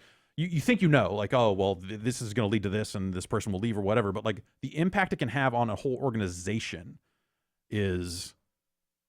can be devastating. But it doesn't always have to be. I mean, the way it's devastating is if you try to cover shit up and like it's... Look at what's happening. I mean, obviously it doesn't happen to Fox, but if you look at the other places that that there have been massive allegations of sexual harassment. It's like Weinstein Company is going to be done, right? Like they're they were looking like what? Well, we're changing the name definitely. It's like okay, well, they have to take new money. Like the whole organization is tanked and because who they set knew this what up to when cover up his his behavior. Right. And so that's that to me is incredibly troubling. Like the idea that like an HR department would, and you know what? Hey, I've seen, not in the sexual harassment sort of way, but You've been on the bad side of the HR department. I've been on the bad side of an HR department before, and I've had people say like, sign this and take this money and never speak of this again.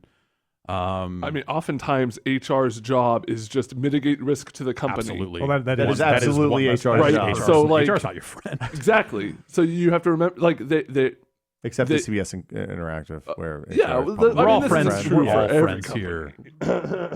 But yeah, a lot of times, right? You're encouraged to go to them. They're the place that you need to report these things, but it's also their job to save the company money on the bottom line, like and lawsuits and bad exposure and all that stuff. You think about what human resources, if you think about those words mean individually and then put them together, then it lets you know where you stand. Yeah, so it's, we don't know, and odds are we will never know what the real particulars of the situation are. But it is easy to believe that this sort of thing could happen in an organization, and that also people would think, how could this happen in this organization? Like people who were also part of it. Yeah. Like that all lines up. Those don't conflict in any way. All the different scenarios of this are not mutually exclusive. Right. Because some people look at, it's like some of the criticism was like, oh, he admitted he had a breakdown, so like that's probably why they fired him. But like that doesn't mean that the harassment wasn't going on in the background. Right, exactly. Right. And if anything, like the harassment is the type of thing that can contribute to like that type of activity, that type of breakdown. Like, I mean, that's the takeaway from all. Like, spend some time and read that hashtag. Like that's if you think, oh, this sounds too convenient, yada yada yada. This person, the way this always happens is that the person is made to look like they're incompetent or should be terminated for whatever reason, and then you muddy the waters to find some way to discredit what they're saying and try to move on. Yeah. And when you read thousands of people sharing stories about these things happening to them, that like there has to be some sort of larger systemic problem. The actual pattern emerges. So anyway, so that's terrible. That's a terrible situation that happens all too often across corporate America, like all sorts of places, companies. It's not exclusive to video games. It's the takeaway from all this is that it happens everywhere. Yeah, right. Yes, it is a systemic societal problem. Yeah, and the video game industry, as part of society, suffers from it. Definitely, just like everything else. There's definitely some grotesque stuff on that hashtag. This has been uplifting. And elsewhere. This next news has to be better, right, Brad? I got bad news for you. So yeah, this type of thing sort of became inflamed again over the weekend with the proprietor of Neogaf.com. Yeah. Being accused of some similar malfeasance. Yeah, some pretty unsavory stuff. Yeah. This was something that I guess had been posted to Facebook. Someone kind of in the wake of a lot of people coming forward and stuff like that. Decided to share her story of when she was assaulted, and eventually named names, and so that got taken and festered around the internet for a few days in some pretty gross places, but eventually worked its way out there. And Neogaf, the Tyler Malka is his name, right? Yes. And does everybody know what Neogaf is? Like I didn't. It's know a message board. Yeah, it's a big gaming message board. It's a message board. It has a long history of. It was originally attached to a site called Gaming Age. GamingAge.com. And then was split off from that for whatever reason. Forum drama. Forum drama. Yeah. Into its own thing.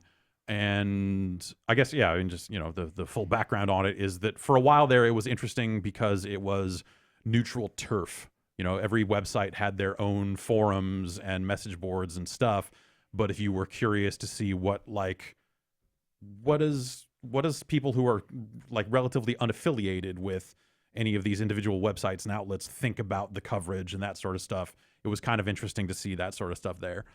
But it was also large. Like, it's like not probably something awful large, but it seems like for a long before Reddit, it was one of the big places. For I feel like stuff on the web. I don't know. I feel like I remember that they would have tens of thousands of concurrent users. It would go down during E3 for whatever that's worth. Yeah. It was also like a hotbed for like leaks and rumors and that sort of stuff. And so it had something of a reputation, but also like over the years, I feel like message boards in general, the rise of social media is just kind of like,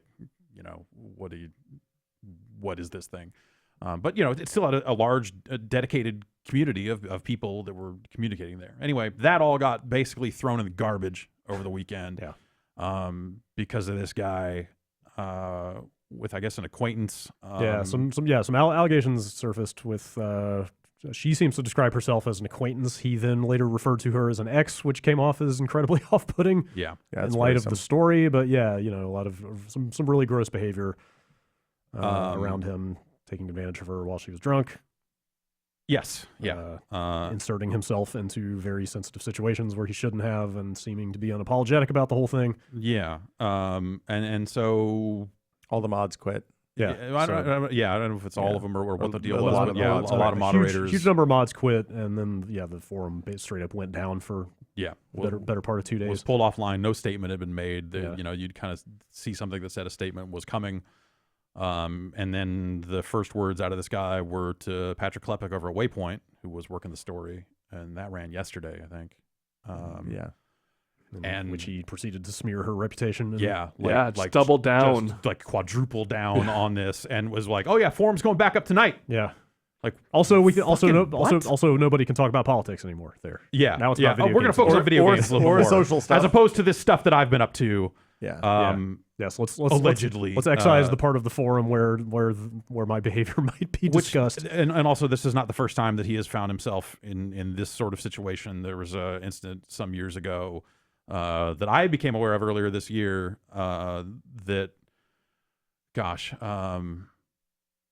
It was him describing some like trip he was on, and like basically equating his buying someone a drink to then being able to physically impose himself on someone to make sure that he was not viewed as just some drink buying machine or something. Like the worst possible, like fucking what? Type shit. And then so when you take these things together and all this sort of stuff, like again, a pattern emerges and you go like, man, fuck this. What the fuck? And it's fucking terrible. And what seems like the majority of the Neogaf user base agrees. Seems like it, from the looks of things. I don't know. Like forum is just full of people making threads saying, "Yeah, I'm out, ban me." Right. The forums went back up, and the moderators were made anonymous so that they wouldn't become a target.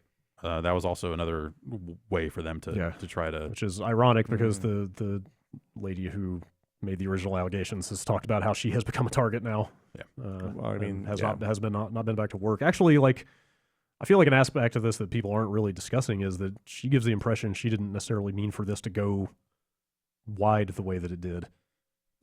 Like she kind of talks about the stuff she posted on Facebook as just like she needed an outlet for this stuff, and then people kind of took it and started passing it around. Right.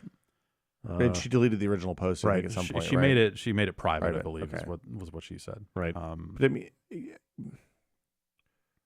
I think it. Like I could see that, right? Like you're posting along. You're part of like this thing is happening. This people are sharing stories, and she's got a story to share because like unfortunately, it feels like most women have a story to share when it comes to this sort of thing. I mean, to me it seems like the unfortunate paradox of needing an outlet. Through which to vent, but not being in a headspace where you feel like you can bear like the type of attention that sort of thing brings. Right. You know what I mean? Yeah.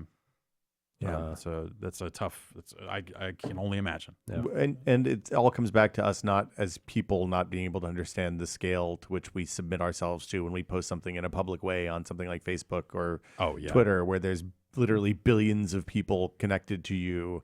Yeah, this was some of the conversations I was having over the weekend about this were about like that sort of thing of just like, the internet, you used to not think of it as something that was permanent. You just think about it as like, oh, it's a place where you can kind of like fuck around. It's not real life, whatever. Yeah. And obviously, like, if the last handful of years have shown us anything, like, no, that's absolutely not the case. I'm increasingly jealous of the Facebook executives and the programmers who invented shit like the like button and now have just completely checked off of the internet. Like they're just like, I'm not going to do internet anymore. Right.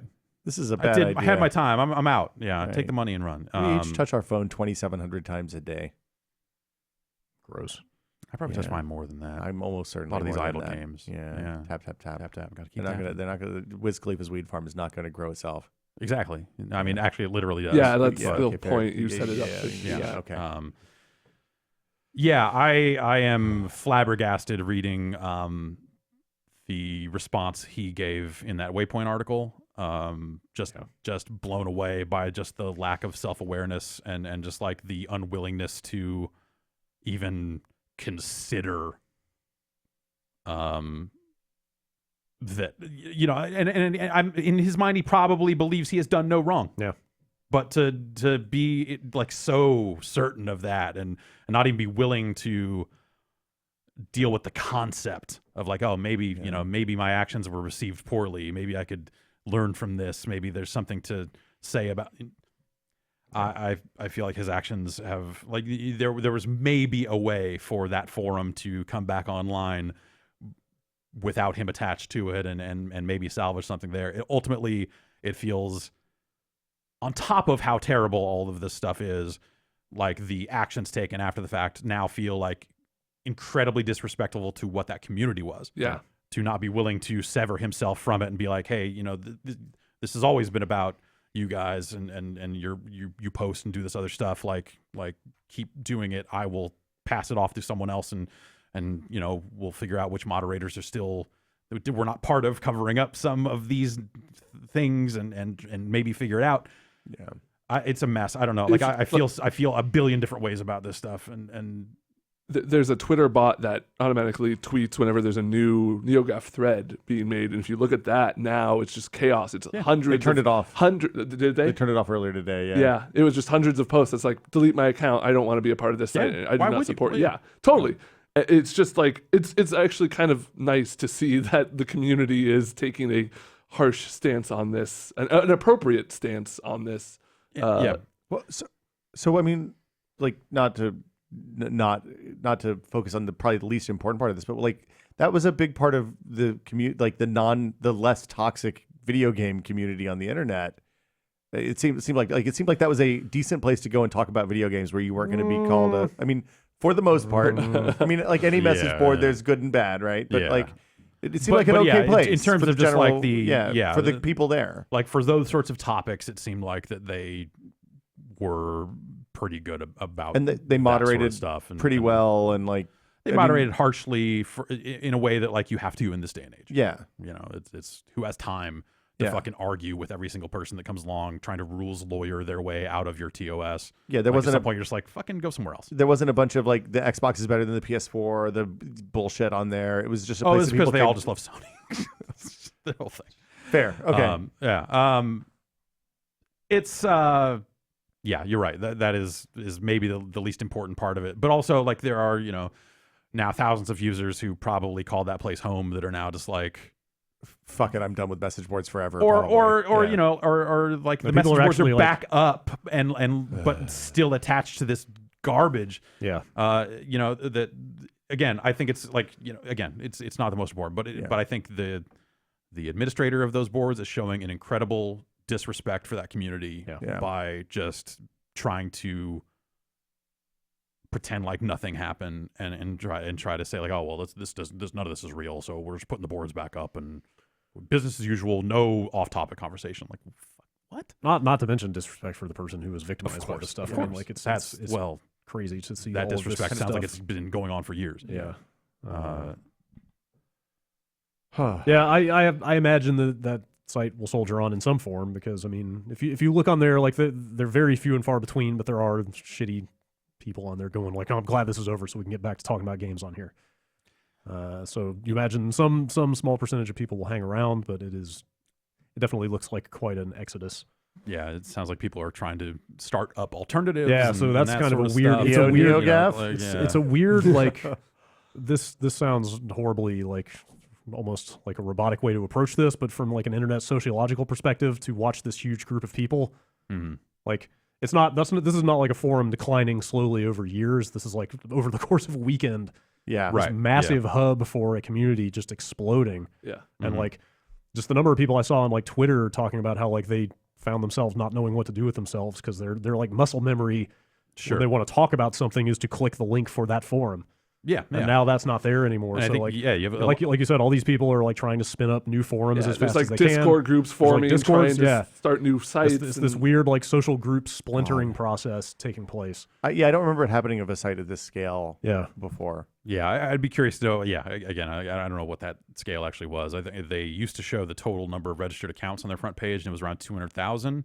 But when you had to have an invite to get an account, right? They would have. You had to wait sign a up really whatever you long want, time. but it was like a they would approve in waves or something. I think it took me like a year. Back when I was in college, I applied for an account, and it took me like a year before I got a response. When I started tested, and you guys were like, "Hey, you should get a Neogaf account." There's a thread. It took me 6 or 8 months or something to get an account. I was like, I can't respond. I'm the guy they're talking about. These people are just talking shit about me all day long. Fuck those guys. Anyway, sorry. Neither here nor there. Yeah, but yeah, you have to imagine that is the total number of active accounts. Yeah, or the total number of accounts, registered not accounts, necessarily active accounts. Yeah, so fraction and all that sort of stuff. Yeah. So you know, like again, like the idea of places like that and something awful, like places that are just first and foremost a message board in an era of social media and all that other stuff. Like it's how many new people are really coming where through the door. old guys go to internet, or even just the era of Reddit. Yeah, I mean, Exactly, I think yeah. Reddit has eaten a lot of that. A lot of those spaces. Most of the old forums that I still keep up with at this point seem very preoccupied with their dwindling user bases and the fact that everybody's getting old and has kids and like those communities don't self-sustain. No, and like I spun up a Discord server to get a bunch of my IRC friends from 20 years ago back together, and it's very idle. Yes, people have a lot of stuff going on now. Yep. It's not a lot of time. Yep. And yeah, terrible allegations. Yeah, it's shitty. Fucking a terrible situation and a terrible handling of them. Just yeah. Ugh. Yeah. It's been a great couple of weeks for crisis PR people, though. Yeah. Oh, I don't know. Yeah. Ugh. In other news, Nice, smooth. Activision has patented techniques for driving microtransactions through matchmaking. You're fucking kidding me. Video game mechanics. That article was wild.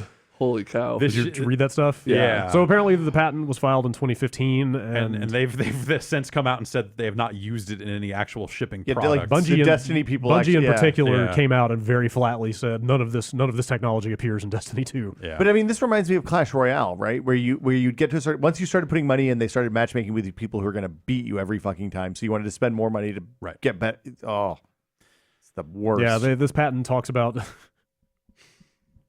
like showing you things that are only available through microtransactions, matching you with players who are like really good. Like and one of the that examples also guns. have some high level shit that you might want to spend your money to be more like them, like creating this aspirational track. Yeah. Which it's all human behavior. It's like at some level, like there are just scientists doing this in labs, not even realizing that that's a terrible, monstrous thing. I saw a few developers on Twitter being like, "This is actually like technically kind of a neat idea. Yeah. It's shitty. Oh yeah, but it's a nightmare, but yeah, that's a neat idea. Ick. Yeah. Yes. Ick. trying to. I think This is probably the sleaziest example I've seen in here. For example, if the player purchased a particular weapon, the microtransaction engine may match the player in a gameplay session in which that particular weapon is highly effective. This may encourage the player to make future purchases to achieve similar gameplay results. Yeah. So just like they want you to feel good about the stuff you just bought. get a nice sniper rifle and they put you on the sniper map. Yep, artificially goosing the results of the thing you just paid money for. They give you two of those where you feel good, and then they just give you the scissors to your rock, scissors to your paper. Slowly taper down the effectiveness of the thing you You're bought. like, oh, I guess I need to spend some more money on something else, huh? Get another hit. Yeah. Supposedly none of this has actually been implemented in any shipping games. And that stuff is. But how would we know if it was? Right. Well, I mean, you could tell. Like, Clash Royale It became I stopped playing it because it became really clear to me that every time I spent money on something, it was making me feel good for a little bit and then made me feel bad. That's Totally. the most infuriating, egregious example of that style of game design I have ever seen, because the underlying game is so much fun, but to be good at it requires so much money that like I could not continue playing that thing. Yeah. Same. Like the best you can hope for in a situation like that is that you get on the other end of the ladder as someone who hasn't spent money.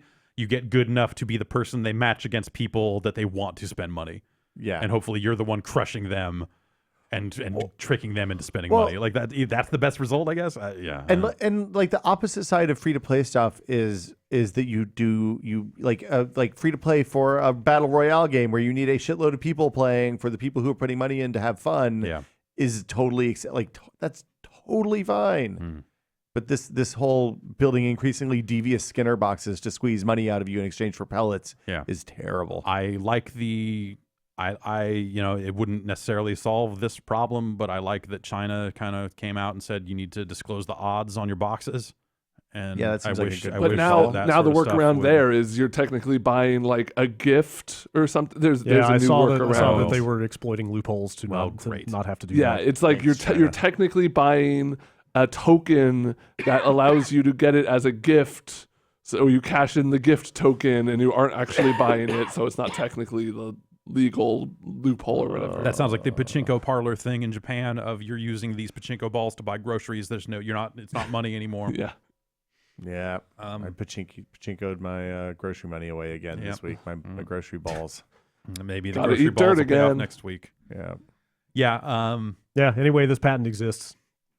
We assume if we take them at face value that they're not actually using it as of yet. Software patents are on real kind of questionable legal grounds right now as well. Like, it seems like they're going to not be a thing in the not too distant future. Well, great. Now everybody can use this. But that's the thing is, Valve hired an economist. Years ago. There's psychologists too. Yeah, psychologists, all that sort of stuff. The truly nefarious nature of the loot box stuff ends up being. Not that it's gambling. There was the push to try to get, the ESRB or the ESA to try to classify this as gambling and to note that on the boxes. Like, that doesn't play. It's that they're creating this situation and now building systems in the background that they have at the ready to further exploit whales or people that develop a compulsion. Yeah. To turn people into whales. Yeah.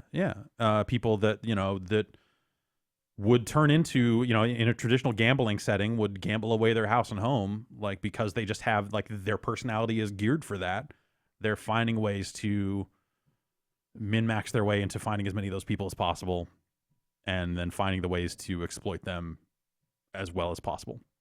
And that's fucking hellish. I don't know what the answer is to that. I've always kind of been on the side of like, hey, if you're selling cosmetics, fine, because it's just cosmetics. Yeah. It's a tip jar. It's a hey, I want to support this game. Hey, I think this tracksuit is cool. In my case, my tracksuit is cool. I got a purple tuxedo. It's pretty good. Okay. All right. But the gameplay stuff, once it starts becoming buy these items, and I think this is something that even like free to play games would theoretically suffer from as well, is buy this to get a chance to get this item that will make you better, or just buy the item outright, regardless of the system. It ends up building this situation where you can be taken advantage of at further levels. They're building up more data about how you interact with their payment systems, or how people at large interact with their payment systems, and they're able to tune it and tune it and tune it and tune it in ways to where they know if they present you with this item at this time, they'll get you. I mean, and when you tie in the fact that we have machine learning and stuff, they take these massive data sets and pull patterns that we would typically never be able to discern out of it, then that means that they can segment the populace of people playing their game. Yeah. And figure out what everybody's lever is, right? Right. Because we all have a lever. Yeah. They can figure out how to pull it. They can break people down into enough different buckets and build enough different scenarios for those buckets to try to maximize their chances. It's not that different from it's way more advanced and will theoretically impact more people. But plenty of free to play games would tailor new updates or new things around their whales. Yeah. Like, hey, we happen to know, there was an example I was given where we happen to know that this player is a big fan of this particular sports team. Oh, you mean specific people? So you like Yes. literally on a Individual, single person basis. Like, we put out this item and made it super expensive because we know this person has spent tens of thousands of dollars on our game, and we know that they will come in and be likely to buy this item. Yeah. So we will at least sell one. So we'll come out ahead. Well, regardless. I mean, in the magazine business, they always said the best thing to do is to make one copy of the magazine, sell it to the one person who the advertisers want to reach. So you make next gen or whatever for your one billionaire who's going to read that magazine. He sees all the ads, and your ad sales team has a much easier job. In your magazine, you only have to print one copy of the magazine. Exactly, it's done. Yeah. When you're talking about something that doesn't cost anything to make, other than to make multiple copies of, it's even better. Yeah, it's gross. Yeah. The data around the data collection around video games is frightening. It's not always as simple as like privacy issues, right? People are, I think, very focused on their individual information when it comes to social media and gaming and all this other stuff, like that form of privacy. But it's not about you as an individual. It's about what type of person they can break you down into. It's why you see fucking Facebook ads for a website you looked at last week, because they know. And all those sorts of little things. It's not about you as an individual. It's about you fitting this data set. Have you guys heard the spaghetti sauce story? Do you know this? Mm-mm. So in the 50s, when they wanted to make canned spaghetti sauce and sell it in grocery stores, which was a new thing, why are you ever going to buy spaghetti sauce if we can make it in like an hour, right? Yeah. But the people who made ragu ended up making what became ragu, sampled all of these different people around the country, and they this is probably from a Malcolm Gladwell book or someplace lame, so I apologize. But they sampled all these people, and then they averaged together what people considered was the best spaghetti sauce, and that's what the base ragu is. It's like the spiciness people that was the average best. It was the consistency that's the average best. It's the tomatoiness that's the average best. Spaghetti sauce by consensus. Yeah. So 20 years later, somebody was like, wait. But I like fucking chunks of mushroom in my spaghetti sauce, and I like more pepper in my spaghetti sauce. And the people went back to the drawing board, and they, instead of taking the averages, they looked at what people liked the most. So like some people, there were 5, I think, categories, and some people like chunky sauce, some people like spicy sauce, some people like waterier sauce. And so then they segmented those categories into the 5 most common things that people like. And that's when Prego came on the market, and that ate Ragu's lunch for like 15 years, right? Yeah. And so what the machine learning does is lets them segment people into increasingly smaller categories, so they can build a category that's tailored for you and the literal 6 people that are just like you. Yeah. And when you put it into things like this that are basically automated Skinner machines, they can even generate the mechanics on the fly, or will be able to before too long. Yeah. So it's real gross. It's real bad. It's going to get regulated, I think. But I think it'll have to. Are you sure? No. Well, 5 years, not a year ago, I would have said almost certainly. Right. Not real big on regulations. Not so much right now. It turns out. Yeah. Man. You got to have some good news coming next, Brad. You can't hit us with another one of these whammies. You want to talk about Switch firmware? Switch. Yeah. Everybody loves Switch firmware. Yeah, I right? love the Switch. I just updated it. I don't know what it did. What is it? Can I plug in wireless headphones? Actually, yes. Wait, really? Switch firmware 4.0 yeah. is okay. Let's talk about Switch firmware 4.0. It came out last week. Oh. I'll tell you about. Hang on. I'll tell you about the announced features first. Okay. They put the firmware out, and the 2 big things they touted were video recording Nice. and save game transfers. It's perfect. Neither one is very good. Oh. But the video maybe they'll get recording better. is 30-second chunks it's only 30, in a limited number of games. It's only 4 games. Does it work like that Shadow Play stuff? Zelda, Mario Kart 8 Deluxe, ARMS, and Splatoon 2 are the only games that support video recording. I think it's like you hold the button down and it'll give you 30 seconds. It records the last 30 seconds of what happened. I mean, that's a start. Captures at like kind of not great 720p 30. Like it's clearly, if it only works in certain games, like this is something where they're like, oh, with these games that we happen to make have the overhead for this recording. Hopefully this means going forward it will be more standardized in some respects. It seems fine if you have like one cool thing happen in Zelda that you want to capture, but you're not going to like put up long YouTube videos with this. Well, I mean, like the Shadow Play thing that they've added to Lawbreakers and PUBG and a couple other places, the highlight stuff, it captures like 40 seconds, and it's always like, it's not always cool, but like when it hits something good, it's really awesome. Yeah, well, that's game triggered, and they could maybe do something like this here if they wanted to build it into that. I think the way they do it with Battlegrounds is really interesting, because it's like anytime you're involved in a kill, a death, a down, like the things that happen in that game, the big things. it snips it and gets it. They need to have one that when your car gets a certain distance off the ground, yeah, then it triggers. Yeah. Similarly, the save transfer stuff is pretty compromised. So like I have limited 3 accounts on my Switch. Can I move my account you can onto move a an second account. Switch? You can move an account and all associated save games to another Switch. Okay. Did the games come with me, or I have to rebuy the games? You have to they come with you. You have to re-download them, but you can get them again. So do I have to buy the games again for the old Switch if those people want to keep playing it? Yes. If you want digital copies, you would have to buy them again. Yeah. I got a bad feeling about this, guys. Also, like, if you lost your Switch, or I don't know, if it bricked or whatever, this is useless to you. You need 2 fully functional Switches like side by side. Did the Pikmin carry the things across I like hope in so. the old day? Because this is like what you're describing is the 3DS account transfer, which I did a couple times, and this is literally that. Huh. It's literally it's better than what they had before. You need 2 of the same system, both functioning, and then it will do it one time, and that's because I think if you because you can just go log into your account on a different Switch, but I don't think you can activate it without manually deactivating your old one first. Yeah, that's how it was right. before. I think each account can only be attached to one Switch. So and you can't force deactivate an existing Switch by a new login. Yeah, you have to do go it to on the old Switch. You have to do it on the old deactivate. Switch. It won't let you activate the other one. Yeah. So you can still only play your games on one Switch at a time. It seems like the thing that they're missing is like that the this is the main console for my house button that the PlayStation and Xbox have. Yeah. That let you play everything associated with all of the accounts that are the main console for that machine. And then any place else you're logged in, it'll boot that machine off and you can play Right. Yeah. And I don't think they can or ever will do that because it's a portable system. Yeah. Like the scenarios in which that thing is connected to the internet are far more limited than a PlayStation 4 or Xbox One. Yeah. So you're creating a situation where you take your Switch, put all your games on it, make it the primary, hand it off to a kid, never let them connect to the internet ever again. They play all the games while you're playing all the games. And I have a kid that I would totally do that for. No, I know. Yeah. And you can do that on an Xbox One or a PS4. Yeah.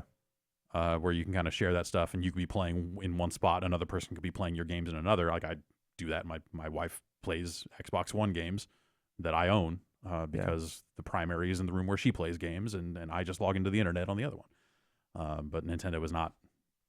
I don't think they ever will do that because I think the way the Switch works, the nature of the Switch would make that weird.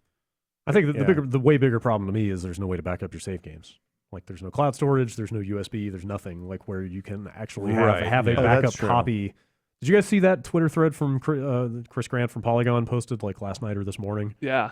Did you see that? About Breath of the Wild? He had like a dinner party where he let a guest mess around with his Switch, and his friend apparently started a new game in Breath of the Wild and overwrote his 100+ hour save file in about 3 seconds with no warning whatsoever. Right. And now that data is just gone. Yeah, it's gone. Yeah. No cloud saves, no USB storage, no nothing. Right. Like there's nowhere to safeguard that data. Mm-hmm. Wow. Also, if you lost your Switch, you've got no cloud to pull a save game out of.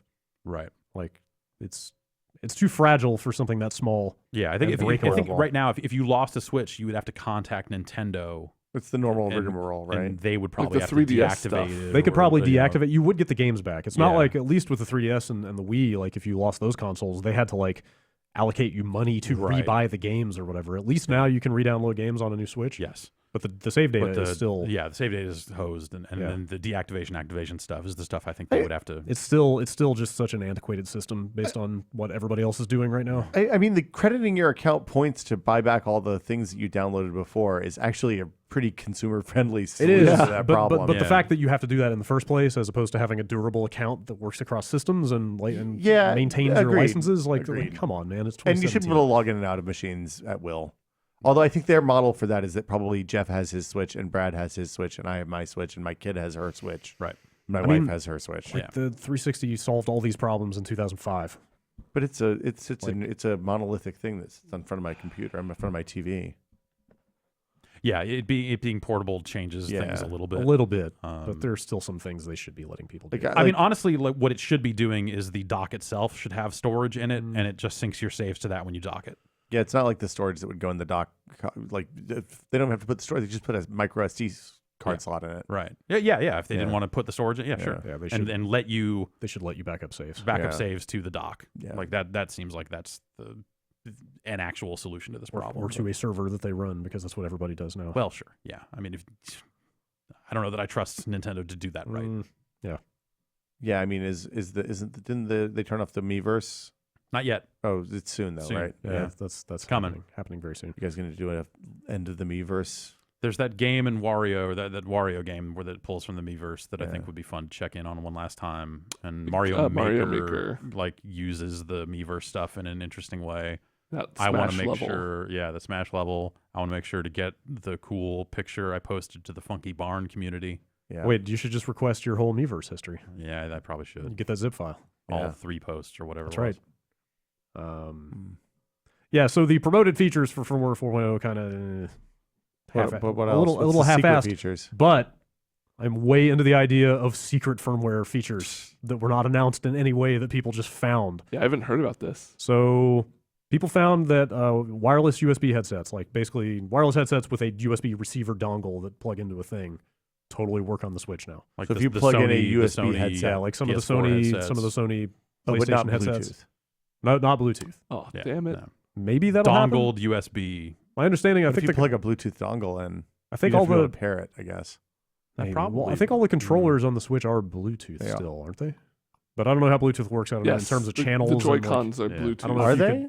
Because I remember that was the issue of why wireless headphones wouldn't work. That was like what they said is because these are Bluetooth, we can get. They must not support enough multi-point Bluetooth. Like because you're already limited to 4 controllers, I think total. Okay. You can't pair. What is it? You can't. I completely spaced out and can't remember what I was going to say now. More than 7 devices. 6 or 7 devices. Bluetooth 7 is the like I've tried to play 4-player Mario Kart and it just doesn't. You can't do it if you don't have the right combination. Oh, like if you have the 2 Joy-Cons in the dock. If you have 2 of those, it doesn't work because it counts as too many things. I mean, that was the reason why the PS3 had that weird limit of 7 controllers connected, right? Yeah. But yeah, so if you want to play Mario Kart, you're in luck with this other secret firmware feature. What? Really? GameCube controllers. The Switch now supports GameCube controllers. That stupid Smash thing I bought is now useful again? If you have the stupid Smash thing. The controller adapter. Yeah. Doesn't it need 2 USB ports? Does the Switch have 2 USB ports? It does. Okay. Well, why would it need 2 USB ports? That thing required 2. It had 2 USB plugs. Did it really? Yeah, I thought. It's got one in the dock has one in the front and one in the back. I think. There's 3 ports on that dock total. Okay. There's 2 on the sides and one in the back where the door is. Yeah. Oh, it is Bluetooth because the 8-bit-DO controllers, the 8-bit-DO SNES controllers work on the Switch now. Okay. But is that not a dongle? No, you don't need a dongle for that. You just plug it straight in. Right. Because the dongle's only for the NES Classic and SNES Classic. It's our new podcast segment. Is that a dongle? Is that a dongle? I love a good dongle story. No, that's a dongle. What's your favorite dongle, guys? The leaderboard golf game had a security dongle that you had to plug into a joystick port. Really? You couldn't play it unless you plugged it in. Pretty good dongle. It's a hot dongle. Mine's 3D Studio Max. I was going to say Corel Draw 3. I was going to say the iPhone 3.5 millimeter to Lightning, so I can use my normal headphones on it. That's my least favorite dongle.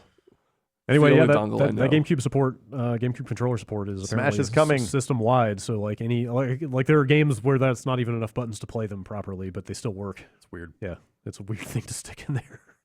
It's the best controller ever made. The Switch continues. Stop lying. What? I was about to just say it's the worst controller ever made. I wonder if you can buy it. It's terrible. I don't know about worse, but it's up there. I hate it. Is it? Well, your hands are too big, probably. Yeah, but I mean, I'm someone who still to this day uses one for like he plays Smash Brothers. Yeah, so and I don't like that controller. I don't like the button layout. I don't like the way. I mean, the nub on the stick wears really easily, so you're left with like a pretty sharp little, like a pointy stick. Yeah, it's not great. I like that controller. Dongle. The only thing I don't like is it has the Z button. It only has the one bumper. Yeah. Better or worse than the N64 controller? N64 controller. Better? Yeah. Then the N64 controller was great because it introduced analog sticks to video game consoles. Sure. That's it. And Rumble. And also later Rumble. Yeah. I wonder if you can play Mario Odyssey with the GameCube controller. Since isn't it a spiritual successor? And it just gives you flood Sunshine? at that point. Yeah. If it detects a GameCube controller, it says, "Oh, you want the full give us the terrible flood. experience? Here you go. You can float around and have bad controls." Oh God. I thought I liked that game until I watched that series on that video game site giantbomb.com about that game, and I don't miss that. Never before I've been more glad to be in this office instead Yeah. of that one. Yeah. When it came to like betting on Super Mario Sunshine, like God, no. Yeah. No part of it. No, thank you. Yeah. Microsoft put out a list of the first wave of original Xbox games to be compatible with the Xbox One, And those are out today. and now are they out now or later today? Today, all I heard was today. I assume they're out now. I didn't see if they have actually launched yet or not. Does it include Bill Gates' favorite video game of all time? It does. It No, does. it Is it totally Frenzy? does. It totally does. Let me read this list. Black, Blood Rain 2, Crimson Skies, Dead to Rights, Ninja Gaiden Black, Fusion Frenzy, Grabbed by the Ghoulies, King of Fighters Neo Wave, Prince of Persia: The Sands of Time, Psychonauts, Red Faction 2, Sid Meier's Pirates, and KOTOR. It's a good list. It's not bad. Yeah, that's a list of games that some of them were not well represented on any other platform or many other platforms. Yeah. Ninja Gaiden Black is a good one. It's missing Halos, sure. right? Well, they put out Master Chief. We'll get to that. Yeah. Okay. My wife, big Blood Rain fan. Okay. So she's pretty excited. Blood Rain 2, but not 1. She likes them both, but Okay. but thinks that I grilled her on this yesterday. Believes that 2 is just mechanically better than the first Well, game. she's in luck. Yeah. Yeah, Crimson Skies is a big one. They had announced that Is it one. the first Crimson Skies? Yeah. Is it gonna have multiplayer? Wait, did they make another one? I thought there were two Crimson There Skies. was like a PC Crimson Skies. This is the Xbox Crimson Skies. Oh. High Road to Revenge. Yeah, I guess the second one was PC only, right? I think so. Or maybe it was There both. I can't remember. I forget what the situation was, but Well, I don't know that they're turning Xbox Live back on for this. I think what they are doing is They're these games enabling off like LAN play. support. Yeah. Yeah, but I don't know if I don't think they're tunneling the LAN over Xbox Live or anything cool like that. No, but if you want to have a LAN party and play Crimson Skies with your friends, In you totally, theory, I don't think you'll I be able carry to an you'd be able to Xbone. have a LAN party with original Xboxes as well. Like they're compatible that way. Oh, wow. 'cause Oh, it's- that's crazy. Kinda neat. yeah. I don't think I could carry an Xbox to somebody else's house. I mean, Not the it newer doesn't have a ones. handle like a GameCube. Yeah, it's pretty Yeah, heavy. it's true. How are you going to hold It's too it? big to Have get the a briefcase for duct it. tape a handle to it. Newer Xbox Ones are pretty small. Okay, well, I have the original Duke. Yeah, same The here. Xbox One X is like we picked it very up in an small, event. It is very but small, also very heavy. yeah, crazy dense. Incredibly If heavy. you think all about those the heat original pipes. Xbox One, yeah. But you think about the original Xbox One as being like almost hollow feeling. Yeah, Yeah. it's the opposite of that. yeah. This thing's like a fucking It feels, solid brick It feels crammed with of vapor something. chambers. I took Yeah. that one apart, I think, for a video. Yeah, Yeah, it's not. No, it's a lot of fan space. yeah. Well, you know, this Xbox 360 had some heat issues. Do You they might want to Yeah. Well, try to think about that next time out. just wrap it in a towel; it'll fix the problem. Yeah. They haven't said anything about when more games are coming. They have said like it's not going to be every game that was on the 360. Are they? Well, I mean, a lot of them yeah. don't work because they had analog buttons, right? Like you're never gonna get Dead or no, Alive they didn't. Extreme Beach Volleyball. No, that was the PS2 that had analog buttons. I thought the original Xbox had analog tap. No, too. it had triggers, No. but no, I don't think the buttons were. Really? Don't think the buttons were. I like that Dead or Alive Extreme Beach Volleyball is your go-to. Well, that was the because you tapped harder or lighter. Uh-huh. I could be completely making this up, but I thought it had analog buttons. I feel like we need to look now. Sorry, I didn't mean don't to know. bring a fact check in Oh here. man, I think you're crazy. yeah, 'cause the PS2 had it and it was ridiculous. Yeah. but it No. did have it. Yeah, Um, they mentioned like it's been a long time since those games came out. Like business deals Yeah, no longer exist. Or I'm, music licensing is not there. Like right. you can't just expect like I'm surprised that Blood Rain is there because I don't like what's Majesco now. oh right. Well, and Psychonauts too, but didn't they publish? Yeah, they also put out Double Psychonauts, Fine by, yeah, but Double Fine bought it back. Oh, that's Yeah. right. Yeah. Yeah, that stuff's out this week. That'll be I want to get a pile of those games. Yeah, and we check should them mess out. with some of those. We were talking about Black relatively recently, so that's one I definitely want to play a little bit of because it's just such a strange game to go Yeah, back to. That's Criterion yeah, first-person Criterion shooter. first-person shooter. Yeah. That game was okay as I recall, but it was not great, but it was fun. Yeah, it was Sounded good. Like the tech was really impressive, but the game and like the cut scenes were very gritty. And Is that the one I've heard talk about the exploding barrels Yes. being like top of the line? Yeah, it is a game about enemies that are always standing next to an exploding barrel. Great. And so every encounter starts and ends Yes. with you walking in, shooting the barrels. sounds and okay. moving forward. I mean, honestly, that sounds like an indie game now that I would. That sounds it like turns hey, it, hell. it almost turns it into a fucking light gun game. Yeah. In parts of it, where you're just like, oh, well, I shoot the barrel. Let's go. Are you on Wikipedia? I over was there? on Wikipedia. What? the source of answers. Do they ask you for money? They didn't. No, they're not asking for money right now. They do say that the original Xbox One OG 2001 edition controller is 2 analog sticks, 2 analog triggers, 6 pressure sensitive buttons, All right. and 2 digital buttons. Huh. I remember. I was pretty sure that I remembered the DOA Extreme Beach Volleyball being the example of a game that they couldn't bring to Xbox 360 backwards compatibility because of that. because of the pressure sensitive buttons. I have bad news for you. Yes. No DOA Extreme Beach Volleyball for you. I'll probably be okay. I mean, I've got like 4 original Xboxes. If you want to have a DOA Extreme Beach Volleyball LAN party. Yeah, I have one that I didn't put Xbox Media Center on at some point, so I'm probably okay. No, that wasn't that good a game. Okay. Microsoft has been out there talking about some other backwards compatible stuff. The Xbox One X is going to start enhancing 360 games. Really? They've only mentioned 4 so far, which are Halo 3, Fallout 3, Oblivion, and the first Assassin's Creed. Those are pretty good games. It's not a bad lineup. Maybe that last one. Yeah. Oblivion instead of Skyrim. That's interesting. Yeah. Skyrim, they've reissued it so many times, and I guess so. Yeah. like There's an You can buy an edition of Xbox Skyrim, One right? version of Okay. Skyrim. Yeah. All those games will run at 9 times their original resolution or pixel count. They originally ran at 720p, Probably. Or less in some cases. 720. Okay, I'm not 9 quite times. sure. I'm not quite sure how that works out geometrically or whatever, but It's a weird number for them to tout. Like yeah. I'm sure. I don't know if that. It's probably accurate. I'm sure they wouldn't lie about it. I don't know if that means full 4K or what, but What they do is they multiply it by 3 and then multiply it by 3 again.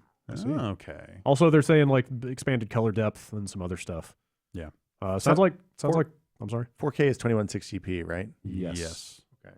Uh-oh. I'm gonna do some math. Man, he's man. fact checking 1 minute and doing multiplication I know, the next. this This is- is I ridiculous. think I'm dividing. You're not gonna invite me back again. Get out of here. This is a Dividing is just math-free reverse zone. multiplication. That's true. Let's talk fractions. I'll play Fallout 3 again Yeah. at a higher resolution. Would you? Sure. I'd like that game a whole lot. If you Been a played get it a on the PC. personal computer. So yeah.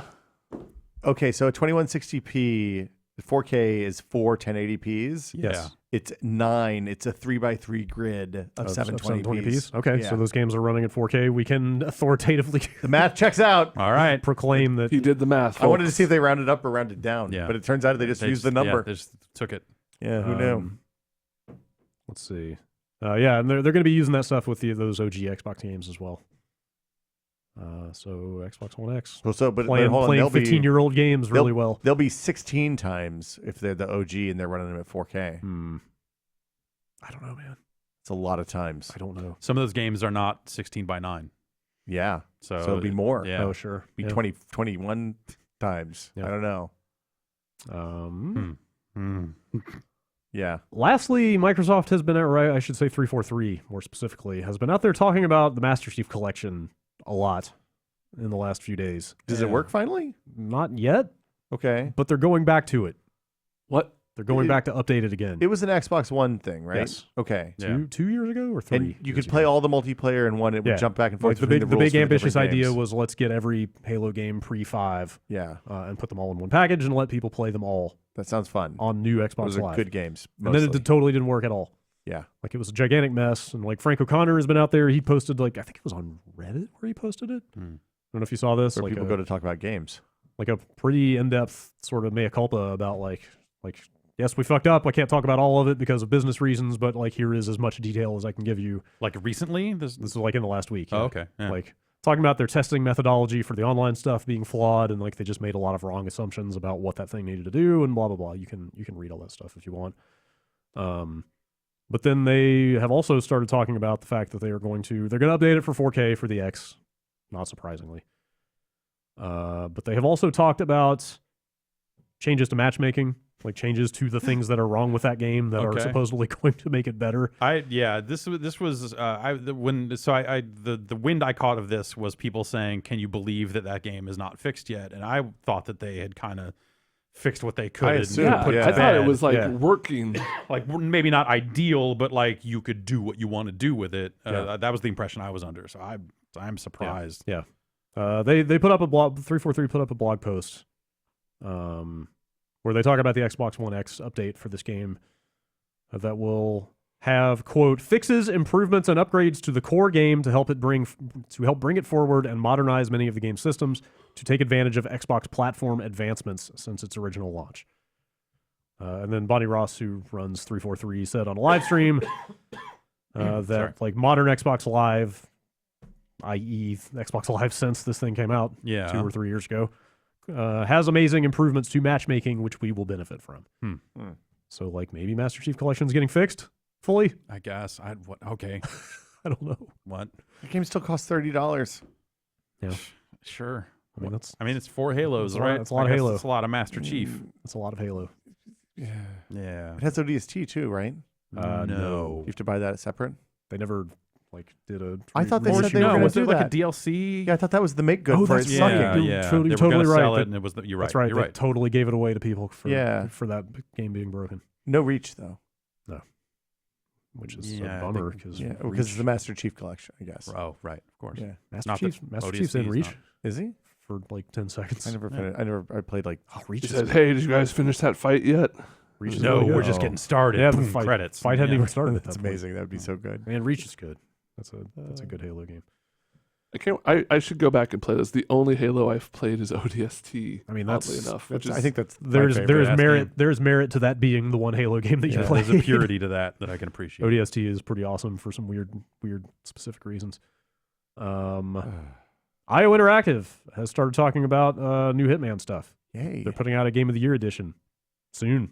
yeah. I guess last year they released the complete, Yeah, it was a It was physical, actually like January, I think, of this year is when the disc came out. and that was all the with the everything. first season Yeah. stuff. Yeah. And then they were putting out the elusive targets through April, yeah, May, something like that. yeah. Pretty significant post-release support. Anyway, they're putting out this full package, like everything that came out last year and all this new stuff, as a Game of the Year edition. Or you can, if you already have all that stuff, you can just pay $20 to get all the new stuff. What's the new? Is it a new map? Nuke's campaign. Yeah, right? so there's a bunch of stuff. I'm sorry, I was trying to find what they're calling that pack. It's not Season 2. Like, they're not referring to it as Season 2. Right. It's Game of the Year edition if you buy the whole thing. The name escapes me of what this package is. But the parts of it are, there's a new campaign called Patient Zero. It's going to take place across 4. So no new maps. Like, that's, just get that out of the way. Yeah. Okay. Unfortunately, no fully new locations. But that Patient Zero campaign will have Bangkok, Sapienza, Colorado, and Hokkaido included in it. And they're saying, like, they're going back in and redressing the maps really significantly. Like, they're changing the time of day. And if you saw, like, some of the stuff they did with their bonus maps before, like, they really get in there and remake those maps. So that stuff should be cool.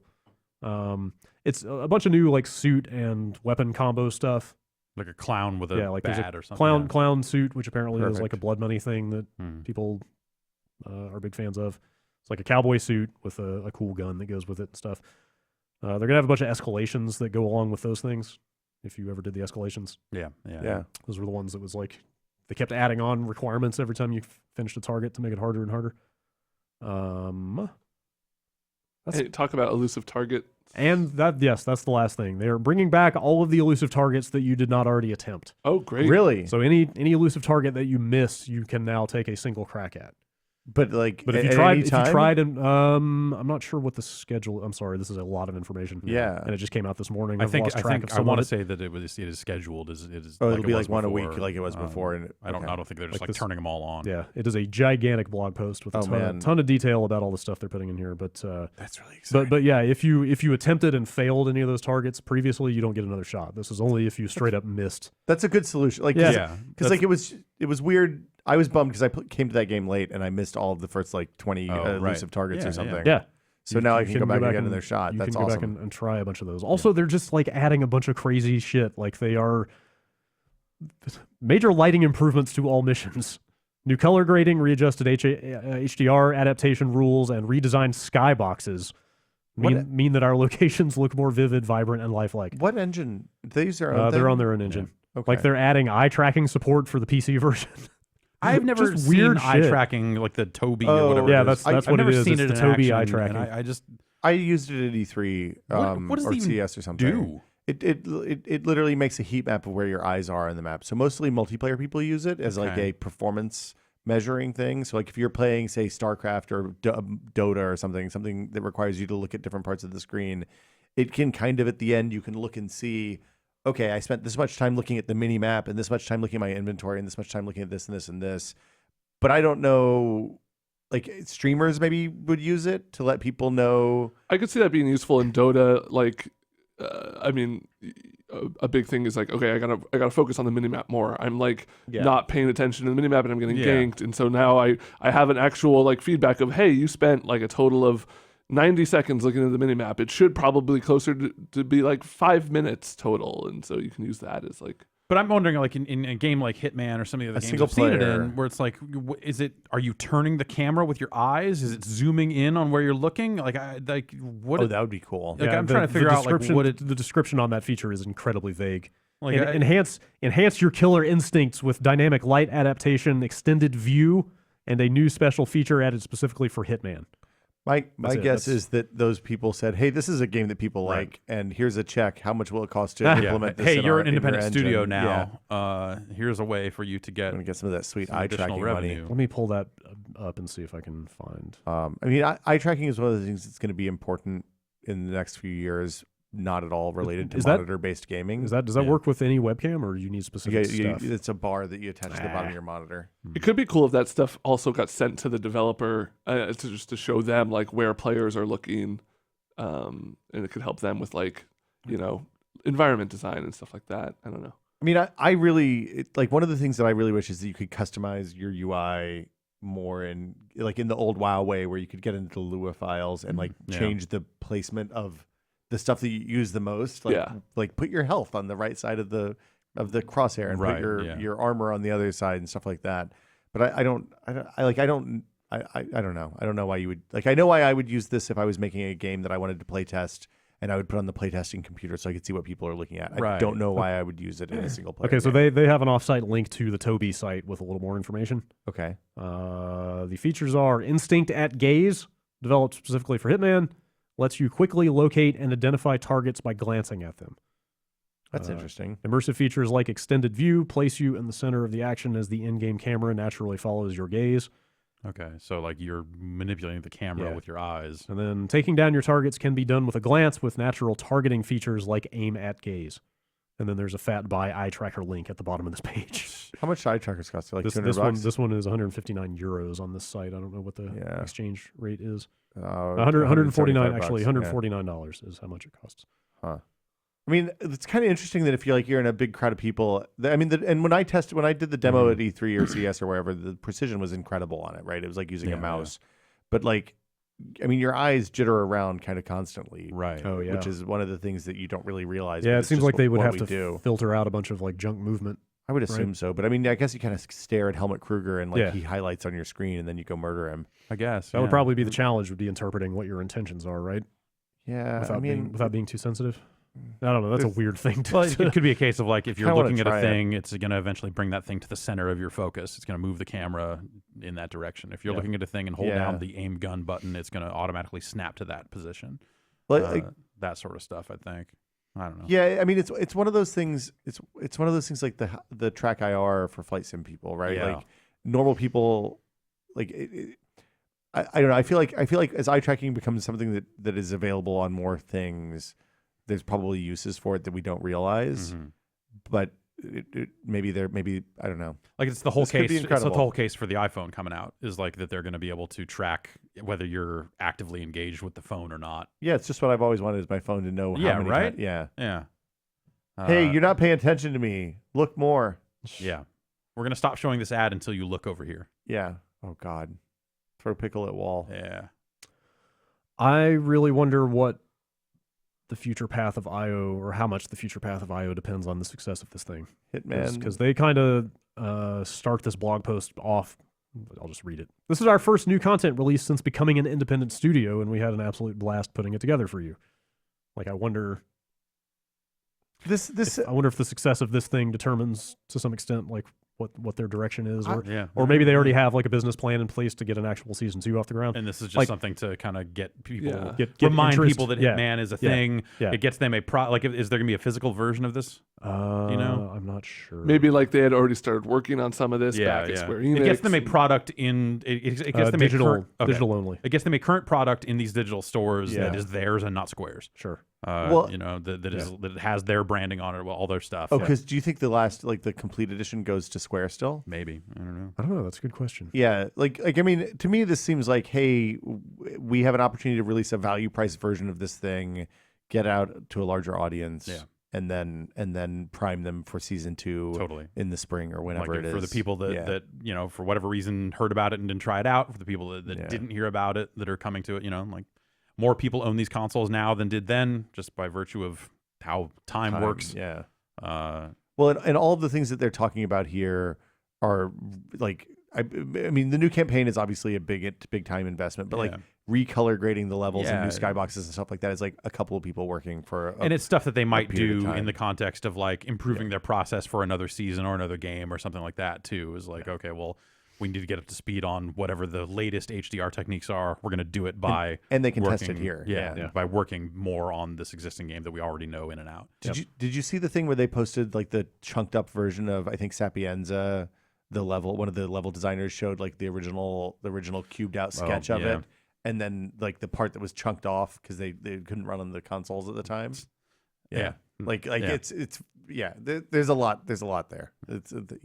I'm excited about this. This is good. Yeah, Has Did they put a date on this? Yeah, November 7th. Okay, great. So a couple weeks. Yeah. This will be my chance to jump in. and Oh, play you have something not? again. No, I haven't touched the game. Oh man. So this is like a perfect It's just package. the whole thing, start to finish, packaged up in one place. How much is it? It's $60 if you don't own anything and want the whole thing. If you have all that previous stuff, it's $20. I mean, that's a hell of a deal for To get the new $60. stuff. if Yeah, you that's got an played that. That's a lot in a insane- damn game. That's a That is good an ass game. insane amount of video game for $60. Some might call it the best game that came out last year. It's definitely one of the best games of Did you last guys year. call it that? I can't remember. Yes. Okay. I would agree with that. Yeah. I think Lastly, that's fair. Lego Dimensions is done. I thought this happened a long time ago. Not formally. I think they announced it a while ago. This is. Yeah, I think that there was some internal stuff that came out a week or two ago. Yeah. And then Warner, I think last week, kind of said like, yeah. This is a huge bummer because like I never played the games, but like I liked knowing that there was a game where you could play as the woman from Portal and Batman Yeah, and Iron Man such all a in the weird same thing. fucking A game. good idea to just mash all those properties Yeah. up. That's but, not Mugen. Yeah. Right. But yeah, like that was originally like a 3-year plan, right? They were supposed to be putting They stuff had out for this thing. it sounded like they had other play sets kind of in the works Yeah. or planning phases or something like that they put a stop to. They're not killing it. Like it's not going the route of Disney Infinity, where Well, like they were literally taking servers down and stuff. Like the online features will remain up. Like they're still doing Oh, that's good. support for the game and all that stuff. They're just not putting out the last year of content that they had planned. Is this just Yeah. Toys to Life's last Yeah, gasp? definitely. Okay. Yeah. Like it's This is crazy. it. Like Skylanders was the first one, and it's now the last one standing. No. Well- I mean, they didn't make a game. Like they still have a cartoon or something, but Wait. they're not out there like announcing. Is there no Skylanders There's no this year? Skylanders this year. There was no What? Skylanders last year. Yeah, there wasn't there? Wasn't the Morphers or something? Was Morphers last year, or was it the year before I that? could have don't know. sworn there was a Skylanders last year.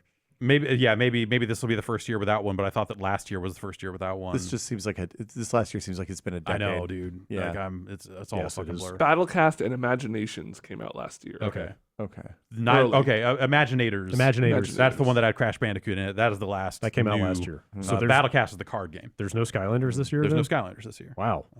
Yeah. Okay. So I guess mean, Toys Life is just done. The thing about those audiences is those kids aren't going to come back year after year because the kids will graduate out of those games eventually. Yeah. And also like so my understanding of that space is that when Lego got into it, the market didn't get bigger. Lego Yeah. just came in and took a chunk from Activision and Disney. Yeah. And that was not enough for any of them to do it at that point. Once there were that many players in the space, it was like, well, now no one can make enough money. Thanks, Warner. Well, and You if Lego can't come in and make something bigger, then nobody's going to. Yeah, exactly. Yeah, that's a good point. Yeah. I mean, I guess Amiibo is the last Toys to Life standing. Actually, It's such a barely to life thing. Put your Princess Peach in the wedding dress amiibo on, and you can play Mario in a wedding dress. It's never that cut and dry. It's like you put it on there, and then it unlocks a pole for you to wield as a weapon. Yeah. It's like, put this on here, and you can store your Splatoon loadout to this figure for whatever reason. Like it's always something. That's how they're dumb. That's how they're going to do save backups on the Switch. Put your Zelda save game in this. For bigger games, Zelda. You may need multiple amiibo. I mean, I want to put my Bowser amiibo on there and have my Yarn Yoshi look like Bowser kind of, but also real weird. But it doesn't do anything that cool. Yeah, it's never that cool. Yeah, that's right? what it did. Okay, for that one it does. Okay, and the Mario wedding dress one is cool. I'm into the Mario wedding dress one. Yeah, that stuff hopefully fucking expensive. Yes. Hopefully that stuff will be cool. Or you can unlock hard mode in Metroid. Yeah, exactly. Or get an extra energy tank. Like one of the Metroid amiibo is like literally unlocks. The Zero Suit Samus amiibo unlocks, or the Fusion Suit Samus unlocks fusion mode, which is like the true hard mode. Oh wow. Their uses of amiibo have been scandalous. Yeah, I'm surprised that didn't get more flack than it did. Actually, look, the Zelda thing was the worst. The Guardian parts that were really hard to get until you were almost done with the game could only be gotten easily by using a Guardian amiibo once a day. That was fucking impossible to find until 3 months after everybody was done playing that game. Yeah. Because I just got up to the point where you get Guardian arrows before I switched platforms and haven't gotten back to that. Yeah. But it seemed like like the arrows you need to kill Guardians, and they seemed incredibly expensive and They were incredibly, the easiest way to get them was to tap the Guardian amiibo once a day. Yeah. Or to tap it and then set your clock and then tap it again and then set your clock. And that stuff's not great. That sucks. And so like it was hard. It was always hard to lump the amiibo stuff in with these kind of dedicated games and ecosystems and all the stuff that everyone else was doing. Yeah. They did that like Mini's Donkey Kong Mario game thing with those amiibo that was pretty good. Yeah. And I feel like there probably are a couple limited cases where you can look at it. All I want is the promise of Skylanders in amiibo, where I want games that support amiibos. I want every amiibo to do something that is relevant to that amiibo. You want to play Super Mario Odyssey and switch Mario out for Marth. Exactly. Yeah, that sounds pretty good. When he dies, does the amiibo go away? Definitely. The amiibo fucking catches on fire. Yeah, that would be amazing. Yeah. Tap your amiibo to burn. My knee-jerk response to that was like, man, that sounds like an awful lot of design work to like come up with an outcome for every single figure they've ever sold. But then I was like, fucking wait, they sell those things for like what, $15 to $30 or something? Yeah. Like $12. They totally should do that. And those things are not cheap. And because that was the promise of Skylanders. Even when they had the next game, all the old ones, even if they couldn't be leveled up as high as the new ones, it was still kind of a scam. Yeah. At least those things worked. So if your kid had a favorite fucking Drobot worked in the last game just like it did in the first game. Yeah. And that's cool. And seeing all these amiibo come out and get like, oh man, Bayonetta, Ryu, like fucking Cloud, like it would be awesome if that was part of the package. Yeah. And it would require them to rethink the way they use amiibo in their current games and all that other stuff, but that would be cool as shit. It shouldn't necessarily be like, you can play as Marth in Super Mario Odyssey. That as awesome as that would be, that's maybe a bit much. That's not reasonable to expect that, but something. But like an amiibo, like at the bare minimum, have one game that is the amiibo game that is guaranteed to do something awesome with every single one of those figures, right? Yeah. Like how does that not? Yeah, because they make more money if they let me play as Ryu in the next Animal Crossing, or fucking like, hey, or give me a Ryu T-shirt for my Animal Crossing. That's not enough, man. It's got to be hat. Okay, hat. The headband. Okay, yeah. It's a lot of art. I mean, look, the possibility space of 1,000 amiibos by 1,000 games. Right. Yeah. Skylanders did it. Million, and they're not even Nintendo. I mean, granted, they're Activision, so and they only do one game a year, right? Versus a million, all of them. I'm just saying, if they made a game that was the amiibo game, I would feel a whole lot better about this whole thing. It's the next Mario Party.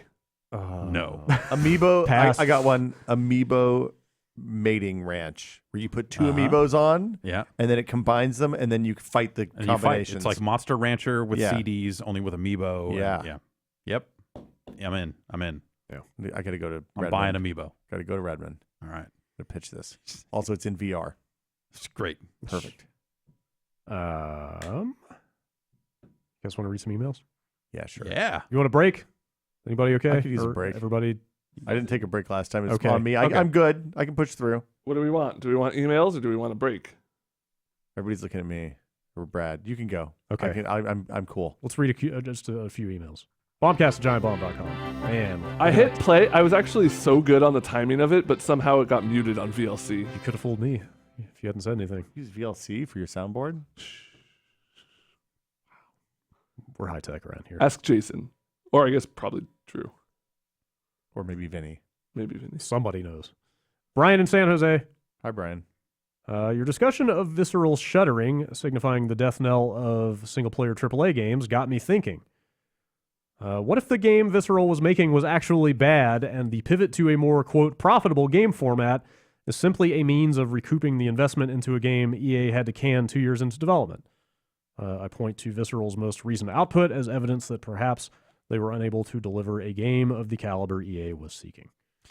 What was Visceral's most recent output? Well, it's weird because they worked on things that you wouldn't have thought were like their last full game was Dead Space 3. But then they're credited on They did the multiplayer for Battlefield Hardline. right. So they've got credits. Okay. They've got credits on. Or did other, they do the single player? They did a chunk of Battlefield Hardline. I think it was the single. I would think they player. would have done the Yeah, single that player. would rather make than sense. the multiplayer. Yeah, Now and then I that think I say it out loud. They may have had a credit on the first Battlefront also. Let me see. I think They did the single studio player did. on the first Battlefront. Oof. Yeah. Let's see. Hi-yo. Yeah, Titanfall Hardline. According to Wikipedia, Hardline is the last thing they're credited on. Yeah. Okay. But they also worked on Army of Two: The Devil's Cartel Sweet.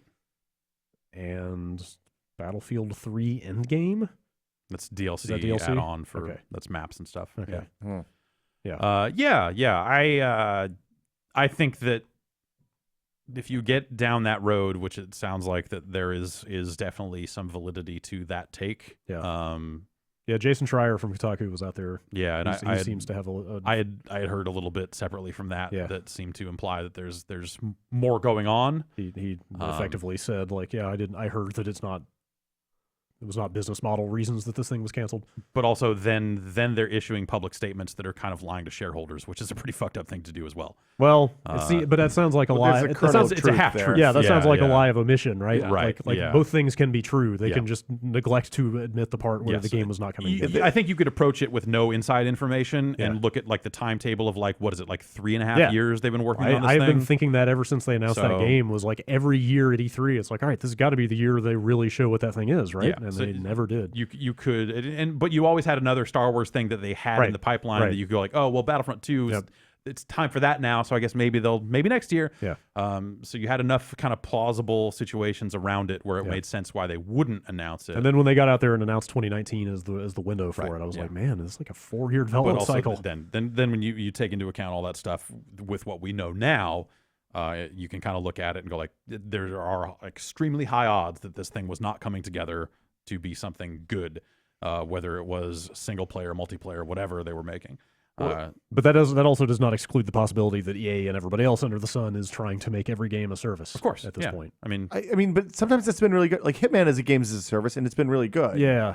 Right. Well, no, because they had server problems out of the gate that were a real problem. Okay. yes, the always that were online stuff exacerbated was by- definitely a problem off and on, but also that's a $60 game and you've got everything.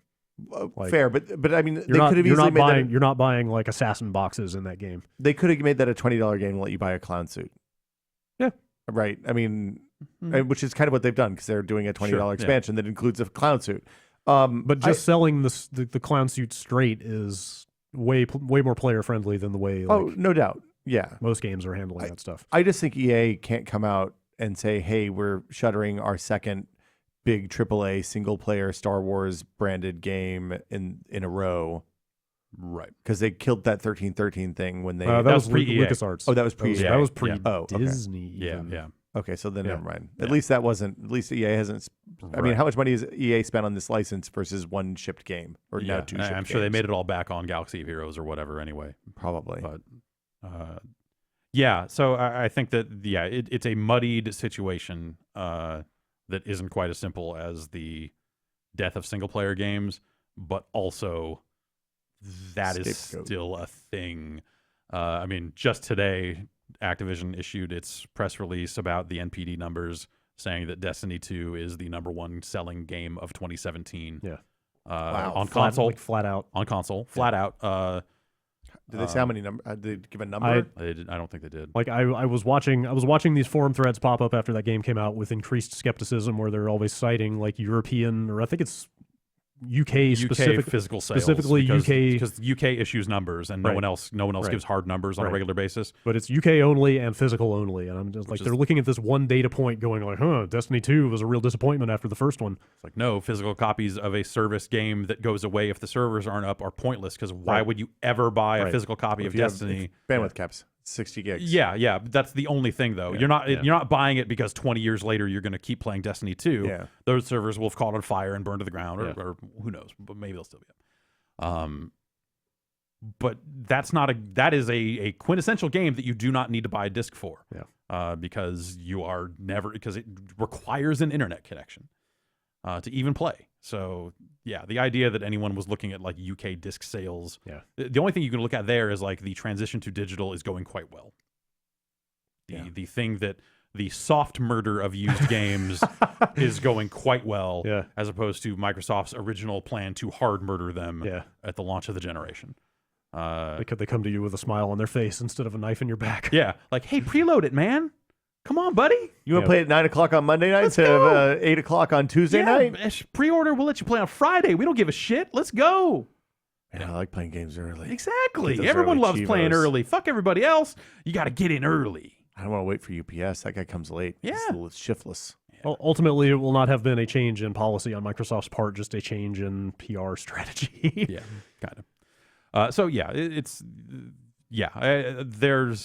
you would be crazy to not look at the just trends happening in gaming now and say that, and realize that the type of games that are popular now, that are wildly popular now, are often not offline single player linear experiences. Yeah. So I think that trend is real. Whether it's good or bad, I think it's going to be up to the individual person and their tastes and stuff like that. Well, and like everything else, it's going to cycle, right? Like we're going to see a lot of battle royale fast follows. We've already seen them. Yeah. Most of those games are not going to find a substantial enough audience to survive. Yeah. And they'll fail, and then we'll on to the next thing. Is Metal Gear Survive pivoting to that? Is that something that was... That doesn't happen. They announced an announcement. Yeah. Okay. The announcement is, I think, tomorrow. Okay. But they said, hey, we'll have an we're announcement still tomorrow. a game. Yeah. And yes, everybody's immediate assumption was that thing is going to be some kind of battle royale. Have you tried the GTA battle royale? No. Yeah. Man, an MGS5 battle royale, like, give me that. Sounds okay. With all the weird stealth tricks and stuff in that game, I would give that a shot. Should make the horse poop? I hope so. The competitive multiplayer in that game was weird. Well, yeah, I It didn't was care. okay, I didn't but care it about wasn't- that stuff. Yeah, so, but that's the thing is, like, that's the game you would probably get just from 100 people. Weird competitive multiplayer is what makes those games work, right? Definitely, They fix too much of the shit in PUBG, and it's going to be not as They polish it up too much. It's like, Yeah. like a AAA. Yeah, it's like Call of Duty Battle Royale. Yeah. Like, what is that even? I don't want Respawn to make one of these. I Yeah. want somebody who kind of knows what they're doing, but not all the way. Right. Yeah. When the Division 2 has 100 people jumping out into New York. Yeah. Or whatever. Maybe that'll be cool. I don't know. Yeah. So I think, yes, it is entirely possible and probable that there are multiple problems along the way here, whether it is internal politicking at EA, whether it is the quality of the product that Visceral was making, whether it was the trends moving away from offline single-player linear experiences, which is what EA cited as part of this. I think each one of those situations probably has a bloody knife in their hand on this one. Are people buying? How do people buy games? Is it still like everybody? If the game doesn't sell by the third week it's out, it's basically done until sales start. No, that's or is there's a tail now. Day right? one sales, like pre-orders. Like, remember, like 5 years ago, every ad on every website was like part of a pre-order campaign. Yeah, and their day one numbers were all that mattered because they were reliant on strong pre-orders so that they could then go to retailers and hit them up to buy more copies because, hey, look at the demand we're seeing. Like, the transition to digital has killed that. Almost outright. Like, I'm sure there's still some of it that matters. It's not like zero, but you're seeing games turn it around after a bad launch as well. Like Rainbow Six Siege is a great example of that, where like I feel like that game was just real bad out, at launch, but it had enough of a following, and Ubisoft stuck with it. I mean, they're sticking with all of their games in ways that seem crazy. I played some Wildlands over the weekend. Yeah. They've put weird stuff into that game. Like Division as seems part of their to DLC. The Division, still be. But Siege is the big one, and For Honor, like that thing launched rough, and they're still out there adding all kinds of shit to it. Not necessarily as paid DLC in a lot of cases either. It's like, no, this is, hey, we have another season. We have a season-based multiplayer thing. We're going to keep at it. And they're sticking with their games in a way that is like they're eventually seeing that tail. Yeah. And if you think about it, like, especially with loot boxes and a lot of the other add-on kind of for sale content and stuff like that, at some point, they charge $60 for games because they can get people to pay it. But if they could give the games away for free and make $70 or even $40 off of players off of through 3 times as many microtransactions, players, yeah. or, then hey, they still come out ahead. I mean, that's the biggest argument against the 5-hour linear experience, right? Is you're not going to have the number of people playing on Twitch and all the other places that you need to keep that going.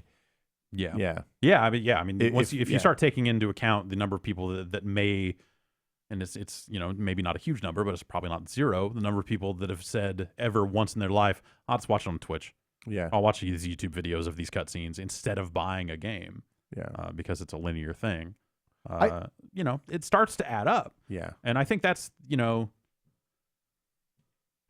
it's troubling in a sense, but also like, games change, like trends change, like all this stuff happens, like everything works in some kind of cycle. And I think you're still seeing story-based games come out of smaller developers and really strong games that are all about their story in a way that even most AAA single-player story games were rarely, that far into them. And that's, movies aren't that far off from that, right? I mean, it's kind of what I mean, we have your big popcorn blockbusters, and then you have the little smart indie film. The big $60, the Battlefronts, the Need for Speeds, the Ubisofts, really, that's, you're going to see your big popcorn shit. Yeah, the Big Sick and Get Out versus Marvel. Exactly. Yeah. And there's room for all of it, and gaming has to change to accommodate players' tastes and all that sort of stuff. And I don't necessarily see a huge downside or a huge problem with that sort of trend,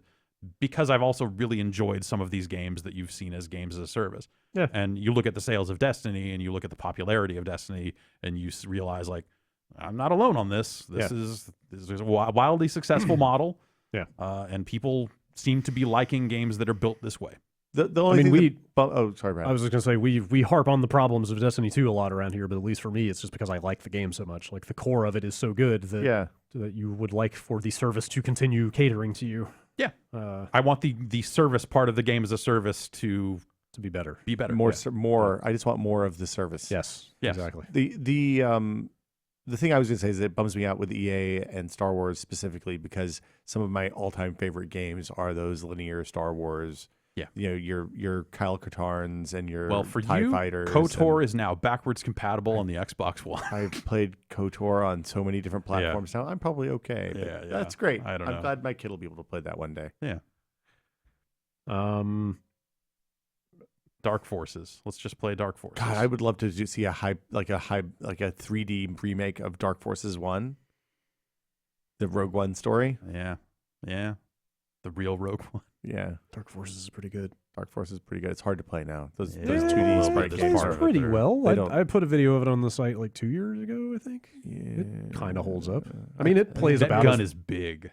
Yeah, the gun takes up a lot of space on screen. Like the pixels on my 4K monitor are like it's 64. I think I remember the weapon sway being extreme in that game. God, like the gun just goes back and forth across the screen as you run. Still pretty good fucking. You can look up and down though. I was trying to look this up just at the extreme other end of the spectrum. I saw I mean this is basically message board chatter that Hellblade did surprisingly well. Yeah. But like all I've really got here is like Steam Spy and similar sort of. But like I think Hellblade's a great example of like what storytelling in video games, how it's evolving. Like it doesn't. Well, specifically how a production like that can happen at a smaller scale. Right. Like apparently that was a relatively small number of people at Ninja Theory, with no external publisher involved. Yeah. That I know of. Yeah, and it did quite well. So I mean, the tools are there to make interesting games for like less than $5 million now, right? Yeah. If you have a small team, and And that's not it's a lot of money, but it's not if you have a track record of making shit that people buy, that's not an amount of money you can't raise. Yeah, I was gonna say 5 million seems low. Yeah, but I mean, I'm thinking about stuff like Grow Home and Hellblade and like these kind of like the things that have replaced what used to be the B tier games. right, Like we get small A tier. Yeah, like A quality in a B price. That's kind of the idea I was like floating in the wake of the Visceral stuff last week. Was like, what if these big like lavishly produced AAA action games were not all 15 to 20 hours long? You know? Yeah. Like, what if they were 5 hours each? I'd rather play 2 awesome hours than 15 kind of plotting hours. Totally. I think that's going to be different for different types of players. Yeah, obviously, with different types of free time and that sort of stuff. And then you get into a conversation of like, should the price reflect that? Right. But can they make their money back? Can the price reflect that? Can they charge? I mean, Hellblade was $30. Yeah. Like that, which seemed totally fair for the 6 we talked about as much as I hate the term, but like you see people talking about like the triple I, the kind of the big the rise it's of a the little big twee. indie. It is, but it's. But I see what you're saying. But it's bigger indie games, not smaller AAA games. It's coming up from the bottom instead of like scaling down from the top. I was reading a blog post from was it Robert Yang recently? I think. I should confirm that before I start attributing quotes. But it was about the immersive sim. Like the Preys and Bioshocks and System Shocks, right? And Dishonored's of the world, and how like your Tacomas and things in that range, like the tools are starting to get there. That like those like productions are sort of converging to some extent. Yeah, like something like a Tacoma, obviously way smaller scale than a Dishonored, but like they found one mechanic and sort of like honed in on it, or focused on it. Well, it's not out of the question that a small team could make a story that takes place in one level in a Dishonored type. That's kind of world, like what size. That's basically what size Tacoma is. Yeah. It's like a 3-hour game that in a relatively small environment, but feels like a complete game. But I think you end up with like mechanics and stuff like that. That like once you build them once, the cost of building additional environments, maybe that's cheaper because you're just taking the systems and stuff you've already proven work in this one spot. And hey, let's stretch it out to 9 levels or something. Well, it's expensive. The art's expensive. Yeah, art building those scale. levels. Dishonored levels. You look at those and you look at Prey, and I just look at that and I'm like, holy fuck! Yeah, there's maybe an the incredible amount of art here. mechanics development is cheaper than the art in that one. I guess I don't know how the numbers shake out. Yeah, I'm not seasoned enough to know. All right, let's read a few more emails. Eric, recently the topic of storage wars came up, as it does, and about the things that people find in storage units. As someone who's worked in the industry, I thought you would like to know some of the best and strangest things both I and other people I've talked to have seen during a storage auction. I know these aren't the multi-$100,000 units you see on TV, but I hope you find them entertaining. A piano full of bills from at least 5 other countries that totaled about $670. Okay. Nice. Yeah.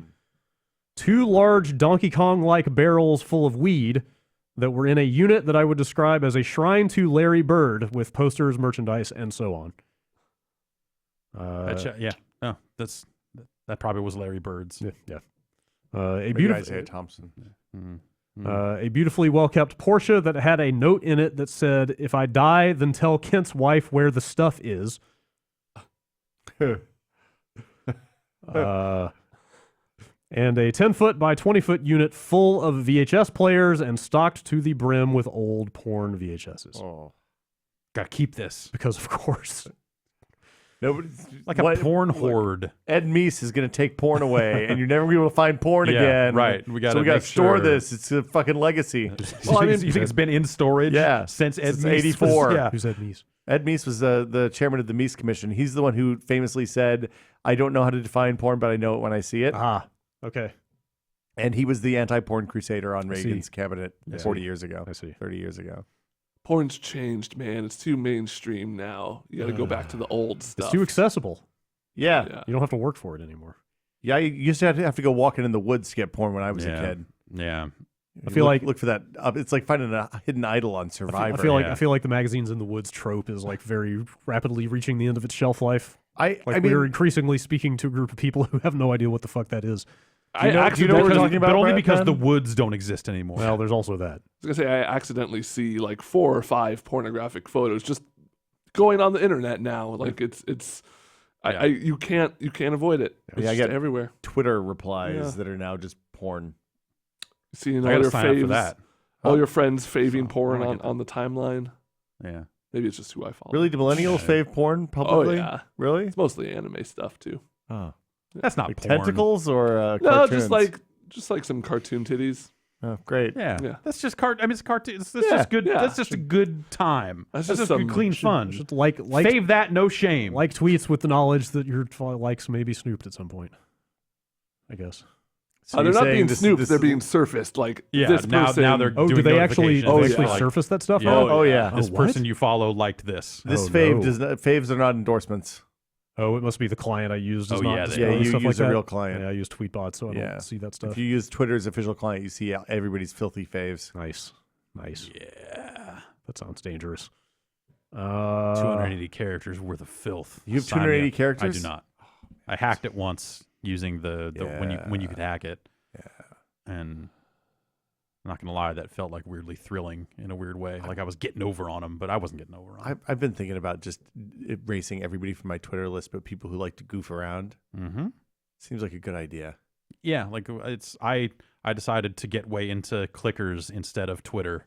That's a good and, use of your time. and I can just watch the numbers go up and go like, this is shitty, but it's not Twitter. And that was a good way to look at Twitter less. Wiz Khalifa's Weed Farm is the real social network. But the only people on it are me and Matt Pasquale. That's all you need. Jesse from Norway. No doubt there's something wrong with me, but when that PSN trophy sound pops, my brain seems to deploy the good stuff. I still remember that brief period at the beginning of the PS4 cycle when they changed the trophy noise. Dark days. Did they change the trophy noise? I don't remember. I don't remember that. Like you're like asking me I don't even know what the trophy noise is. I've got a It's life like hack. I totally life know hack what it for is. you. Is it the It's same? like is a little it the same? chime. Is It's it a the little same chime jingle. that when a new message comes No, in? it's different. It's much more truncated. It's like very short. It's like very punctuated. Change your text message ringtone Yeah. to the PS4 trophy Oh, then chime it's not special sound, anymore. and then you're gonna feel good every time somebody sends you a It makes message. me Until you read appreciate the message and go, what am I doing? It makes me appreciate that they actually read the have a message. unique sound effect, because on the Xbox it's just the same as every other notification. Right. It's not, That it's is not quite the the first same. thing I turn off when I get a new console. What the trophy? Like the The all notifications Really? ever. man. If you want to play games with me, text me. I like to know. I turned off all Like to my be notified. like I turned off the ability to receive messages on PSN because the should spam really do problem was that. so bad. Yeah, I'm It's not not even quite as bad as it verified, was. and I'm Yeah. spammed constantly. Yeah. All right, I'll finish this email. Sorry. I call upon your collective wisdom in this time of need. If a Steam achievement popped in a forest and no one was around to hear it, what sound would it make? What sound do you think it should make? It wouldn't make a sound. Probably. That's the trick. to Probably this just it question. should probably just sound like a cash register ringing up. Yeah, I guess. I was gonna say like a knife being sharpened. Okay. Yeah. Just What a is single it? like shink. Yeah. What about like a button? Like you always get badges when you get achievements on Steam. Mm-hmm. It's like a button clinking on a bucket of infinite buttons. Yeah. Just What is- another pin in the pile. Chunk, What is chunk. the sound of a hat being donned? It's kind of like a that's it's a bit of a hollow noise. that's your- Like That's you know, your that's your Steam yeah. achievement sound. Do you think that they min-maxed, like when they did the hats, they like tested the different hat, like to see which releases the most serotonin in people when they get it? Like that Sam & Max hat that had 2 hats, and then the Sam & Max hat that had 3 hats. Mhm. You think the 3 hat tested better than the 2 hat? I wonder if if that's just up to individual taste. Like, Yeah. 'cause it's all based on. It's probably based more on like the perception of rarity around the item, right? If you feel like Oh, yeah. You think? you got a rare, it doesn't mean- matter what it looks like, even if it's ugly, People used to come after those iPod earbuds all the time. right? Yeah. Yeah, You people were 'cause you hacking couldn't people's get 'em Steam anymore. accounts. Yeah, my for- Steam account's private because of that and the Sam Yeah. & Max hat. I haven't had anybody hit me up about those in a long time. They I hid once my there was inventory. a duping bug, so that they're valueless now. Oh, they just a million of them got Yeah. out there. Yeah, there was a. Huh. I think they talked about this on Idle Thumbs a couple of years ago. Hmm. But yeah, once you could dupe them, then they were no longer the cornerstone of an economy. Ah. Yeah. Oh, were they actually that? Yeah, they Oh, were, yeah, for just a like- long 'cause- time. Buds were like Yeah. the dollar. Yeah. Yeah, anything, the anything, baseline. anything, $6 per buds. or anything where whatever. there's a finite amount of them Yeah. can act as the standard currency, just like the Yeah. Dragon Claw hook in Dota. Yeah. James from Dorset, England.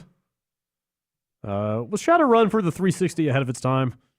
Oh man, A 60, yes. no, go ahead. A $60 class-based, multiplayer-only first-person shooter with a MOBA-style item store and PC and console cross-platform play.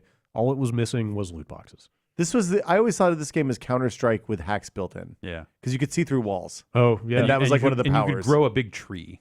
or you could be a big tree. You grew the tree and it would heal you when you stood near it. Oh, that's right. Yeah. If you were into the end. I don't know. He makes a pretty compelling single sentence case for I am for just going to Shadowrun. say, as a PC Shadowrun player at that time, there were no other PC Shadowrun players, and like if 3 people that had that game on PC played on the same team, you were just unstoppable. Yeah, we were talking earlier about Quake 3 on the Dreamcast. Oh, man. the same thing with Playing mouse and keyboard and yeah, broadband. yeah, exactly. Like a Dreamcast with a mouse, a keyboard, and a broadband adapter, playing Quake 3 against people that were on dial-up with controllers. It just Looks like shooting small children. yeah, it was a great time. It was a great time. Shadowrun, I have real fond memories of that game. That was at Games for Windows. That was when Halo 2 came out for Games for Windows, right? I remember really wanting. I think I reviewed Shadowrun. I remember wanting to like Shadowrun, but finding like it to be kind of a mess around some of the classes and stuff. Like it just wasn't. Oh, all of the fun in that was having a mouse and keyboard when everybody else was on a gamepad. Oh, sure, okay, yeah. Like the entirely. Like the game itself, not great, but getting over on. It was a fast shooter that everybody else was playing with a slow gamepad. Mm-hmm. Like, and they tried to build the powers in the game so that it would kind of balance out, but it didn't work. Right. Yeah. It flawed but really interesting. It had good mobility too for the time. Like it wasn't like Titanfall wall running or anything like that, but like you could really kind of get around. You could jump. You could like double or triple jump or kind of wall climber, Mount Mantle or something. I can't remember. I think that thing is all the way offline now. You can't play it at all. Yeah. When they killed Games for Windows, I remember them taking that down ages ago. Yeah. Yeah. That was well before the any kind of Games for Windows live stuff. I cannot get GameSpot.com to load. That was a here. game you had to play Vista. You had to have Vista to play. Right. Yes. Because they were monsters. Yes. Years later, I was told by somebody off the record that was entirely a marketing decision. Oh, of course. No technical reason. Oh, yeah. Like those games were hacked to run on. Just like DirectX stuff. Yeah. Well, sometimes the DirectX stuff, they need like...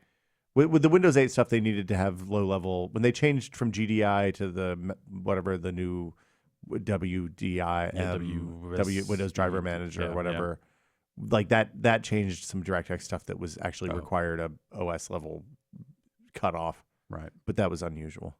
I have to know. Oh, but the website refuses to load. Shadowrun? Why is it still in here as Shadowrun working title? That's hilarious. Right? On GameSpot with a review and everything. Because you're the first person to look at that page in a decade. Probably. And it was like dwarves and 6.9. real cyberpunk. It was like weird gritty, cyberpunk fantasy mashup. Like I'm not I don't know enough about Shadowrun's lore or whatever. But 6.9. Nice. That was Shadowrun. There's Shadowrun like top-down tactical RPG things now, right? Yeah. Okay. Yeah, that was the thing that they like kickstarted and brought to Steam and stuff. Yeah, now there's like 6 campaigns or something for it. Yeah. Very well received. Those games are fun. Yeah. Matt writes in from Chattanooga. Mm-hmm.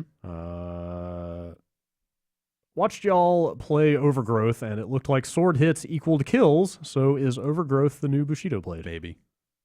That versus mode very much felt like a Bushido blade. Yeah. That's the one with the rabbits? Yeah. Hasn't that game been in development for fucking forever? I saw it's on Steam now. Like it came out? Yeah. How was there not more fanfare around that? I feel like that game... It's still fucking crazy. Okay. But it's an interesting... So, that's a mod. Like, you enable a mod that turns on versus mode. Oh, weird. It's not even a mode from the menu. It's a really strange thing.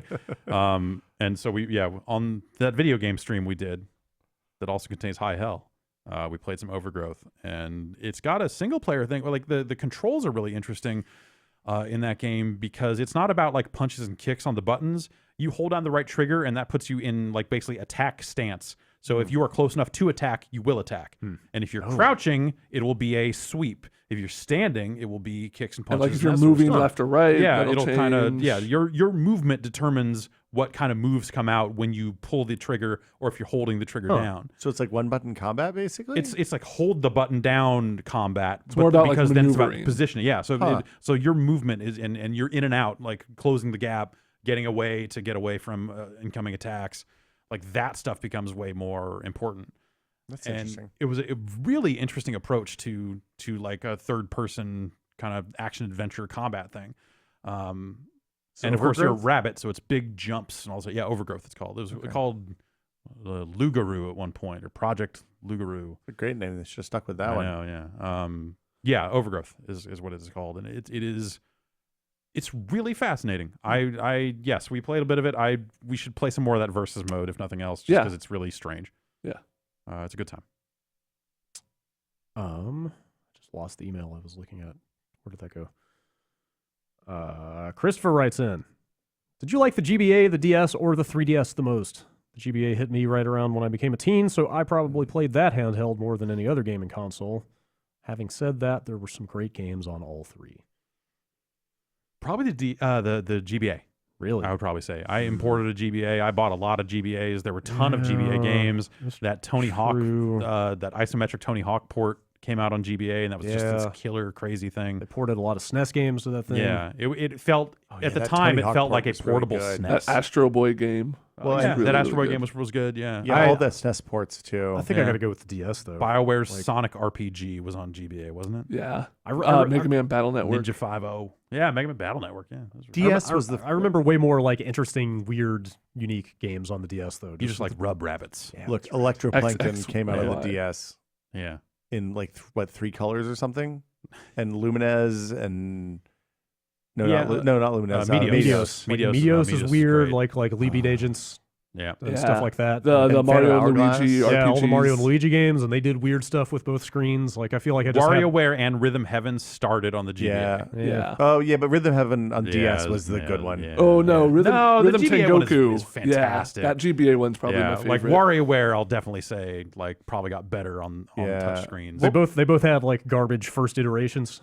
They got fixed. What was that? The second time. Oh, yeah, that's true. First GBA and the first DS are both crap. God, the GBA SP is such a fucking great machine, though. Yeah. What was that weird Square Enix game where like you played 2 different games, one on the top screen, one on the bottom World screen? Ends with You. Yes. Yeah. That was a cool That game. was fucking awesome. Yeah. And I was terrible at it. I gotta go with the DS on this one. 3DS is just kind of like more DS with like with less weird games. With a bad gimmick. Like that's the thing is, yeah. DS all the way. Suck at GBA. Yeah, it's more of a toss-up for me, I think. Yeah, it's between close. those two. Yeah, but the I think GBA I is really- also. I let- but I- GBA's got GBA. some. Where were those Metroid? Those 2D. Both GBA. Those were both GBA. Yeah. But yeah, you could play GBA games in your DS. Oh, the You GBA's music is terrible. I just Yeah. started getting into like extracted GBA music recently, and like immediately There's some pretty got back out of it. Like the rough stuff on the there. sample quality is so yeah. bad. That music sounds terrible.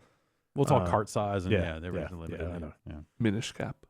Minish Tony Hawk- Cap is the best Zelda. That Minish Cap is a great game. Yeah. that isometric Tony Hawk game Yeah. is so fucking I good. played a lot of that. And they did Yeah. a better version of it for the Tapwave Zodiac. Oh, I remember that. Yeah, Yeah. it is I don't that even know game, what the but Tapwave with like a Zodiac high res. is. It was like a Palm OS device. Yeah. Ted Like, it was- Cruz's it was a- dad's computer. Right. Yeah. And it was a PDA basically that had an analog stick and some buttons on it. And We had one sitting at the old whiskey office on the table for a long time, didn't we? that is now I have 2 Tapwave Zodiacs because I took That one might have home. been might have been Congratulations. mine. I think I brought that in. Yeah.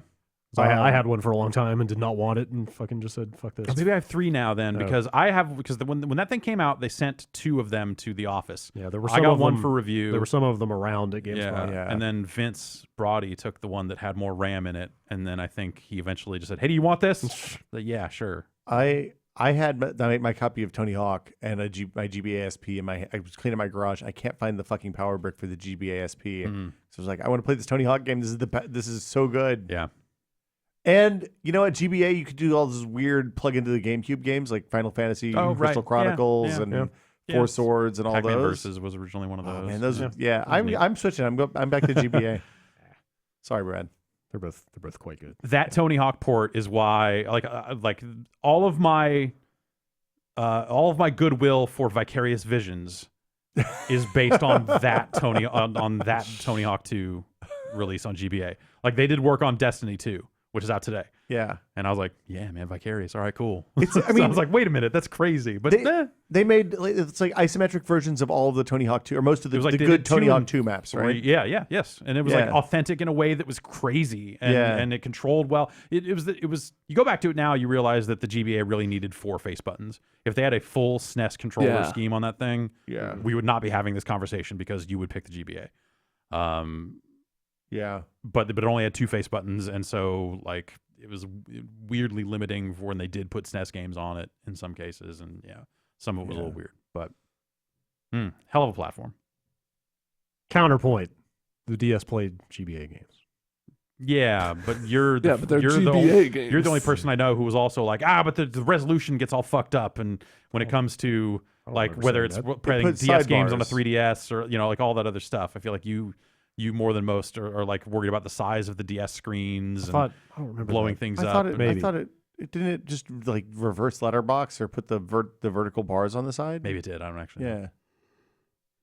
Minish Cap's a fine game. Pretty good. Golden Sun. Yeah. Again, it's all right. This is a weird email. It was marked anonymous. I'm not sure why, but I ran across a thread on social media where a game developer has offered to pay players to populate their servers during the launch window of a new multiplayer VR shooter. I can understand the desire to have a successful launch, but this strikes me as a little bit rotten. Is it wrong for developers to pay players to pump up their active user count during launch, or is it simply a smart way of showing the game in its best light? And then they linked to the Reddit post, which I have here if you want to hear it. Yeah. This is on the Oculus subreddit with the title, "Who Wants to Play a VR Shooter for a Living?" A smiley face. Me? Posted by an account called Levity Play. We are launching a multiplayer VR shooter game soon. As with all multiplayer games, the launch can be tricky, especially in terms of guaranteeing a constant online player base. We want to be 100% sure that not a single new player finds themselves in our game with no opponents. This is why we're looking for VR game enthusiasts who might be interested in playing the game during specific times of day to provide a stable multiplayer ecosystem. This would be a paid job, and we're looking for multiple players. If any of you guys are interested, blah, blah, blah, send an email to an address at hypester.com. This really bums me out. Yeah. P.S. You have to have either a Vive or Oculus set. Damn it. This seems like a short-term fix for a problem that plagues a lot of VR games. I'd be curious. And also, like, kind of unethical if you're trying to pump up. There's something to be said for, like, hey, we want players who are playing this game to actually be able to play it, and that's a problem that a lot of smaller games, VR or otherwise, run into. Right, but like, if those people stop playing magically the like, week after launch, definitely, like if that whole it doesn't fix the problem. Yeah. If you're paying. If anything, it could dupe people into buying a game that otherwise they would. Word of mouth might be like, I have no trouble finding a game, and then miss return windows and stuff like that. I'm really profoundly glad that I'm not making a multiplayer VR game.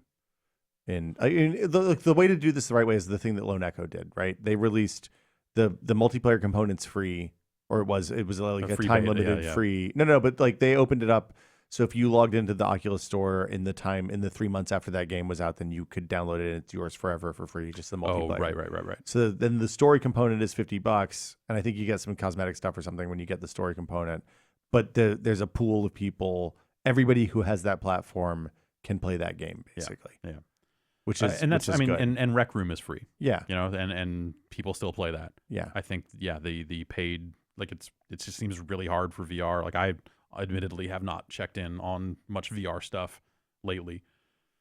But yeah, that was always I would say it was a crapshoot, but it was more like a wasteland more often than not of like, here are all these multiplayer games with no one playing them. And Rec Room in some ways probably exacerbated that problem because it is so good at doing its thing that the idea of going and buying some probably lesser experience that is not getting updated the way Rec Room is becomes a hard thing to justify. How is does Rec Room have microtransactions to buy clothes and stuff? I don't.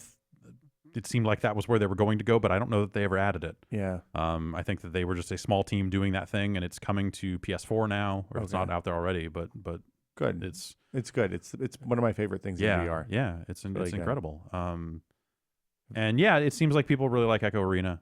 I have not played it since before E3. Where I was playing it in a room full of people who were also playing it. Is that related to Lone Echo, or is that different? That's the multiplayer. Lone Echo is the single player. Echo Arena is the multiplayer.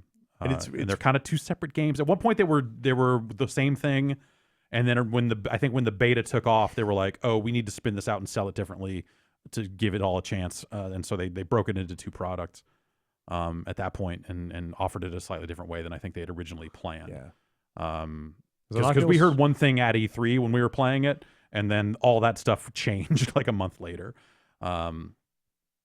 And it's like it's a sports game. It's like a disc-based soccer. It's Ender's Game, basically. Okay. Yeah. And then what is the single player? Is it it's just that with a story campaign? Okay. You move through the space station. But it's less about throwing discs and stuff like that. But it took off in a way that I didn't anticipate, because I played it and they were full games with other press people, and I was like, oh, okay, you can punch the guy in the head and jet around and do stuff. This is okay, I guess. I feel like I have the same problem with it with all other multiplayer games, that like, will it attract an audience? It's like fun for what it is, but didn't necessarily inspire me to want to play a ton of it. So when that beta came out, and so it just seemed like it was like the whole reason it took off was business stuff. They just found the right way to offer it and say, hey, it's free. I mean, that's the thing. It is good, but it's free, and so we can kind of guarantee this player base and all this other stuff. And yeah, I don't know. I'm gonna. We got the Vive stuff set back up in the studio. We're gonna do some Vive stuff here pretty soon, and then I think probably hook the Oculus stuff up and finally take a look at Echo Arena. And I'm curious to see where it stands nowadays. From what I understand, there's still a pretty big good site. Like, you can get games, which is more than you can say for most of the VR multiplayer stuff. Yeah, that's cool. So yeah, but yeah, that whole thing took me by surprise, because I played it and was like, okay, sure, it's neat, I guess. Cool. And then having it take off, I was like, oh, okay. Yeah. All right. Last email comes from KTP. How's your bladder? I'm good. It's been I a got while. 10 minutes on parking. Okay. We'll get through this email. Is in that less than 10 code? minutes. No. I don't have to meet a guy or anything. It's just I got a parking space out He needs front. he needs to tell Kent's wife where the stuff is. Oh. Yeah. Oh. Right. Yeah. I got to get some of that Jimmy James. Just read Jingle the jangle. email, Brad. Jangle. Jingle Gotta jangle. Get that jingle jangle. I'm going to read this email. Yeah. Get that Jimmy James. I got notified of a purchase on my PSN account that I wasn't expecting. Someone using my account had upgraded the free Fortnite Battle Royale, which I had yet to even play, to the Super Deluxe Founders Pack for $90. Sweet. Nice. I retraced my steps and found out what happened. I use a program on PC that emulates a 360 controller with DualShock 4 inputs, and when my friend who hadn't ever used it before came over, he just connected my controller via USB and didn't pair it to Bluetooth. He thought he had to press the PS button to make it work, just like with a PS4. When he pressed the PS button, it connected to my PS4. His inputs on my PC while doing combos in various fighting games were also being sent to my PS4, which managed to start Fortnite, navigate menus, and purchase the Deluxe Edition and Founders Pack, all while the TV was turned off. I've done this. With this behind me, I've wondered how many others have had similar experiences, so I ask you, have you ever bought a game on accident? This has got to be a joke, right? I think that I upgraded.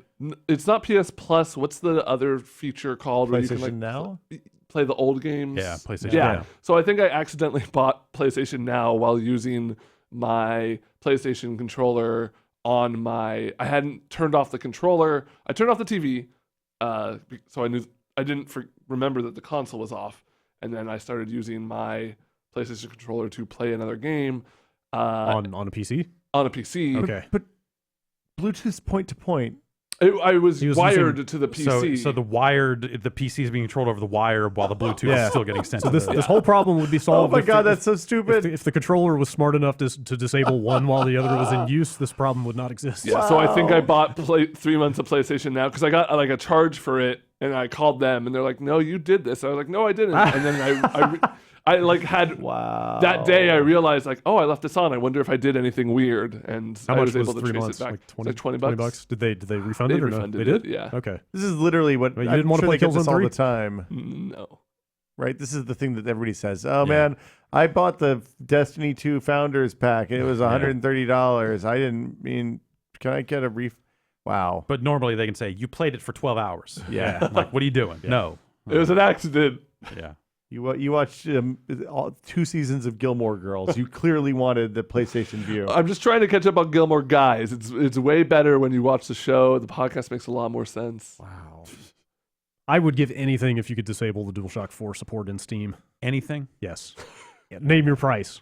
What can you do for me? Which of your fingers do you like less?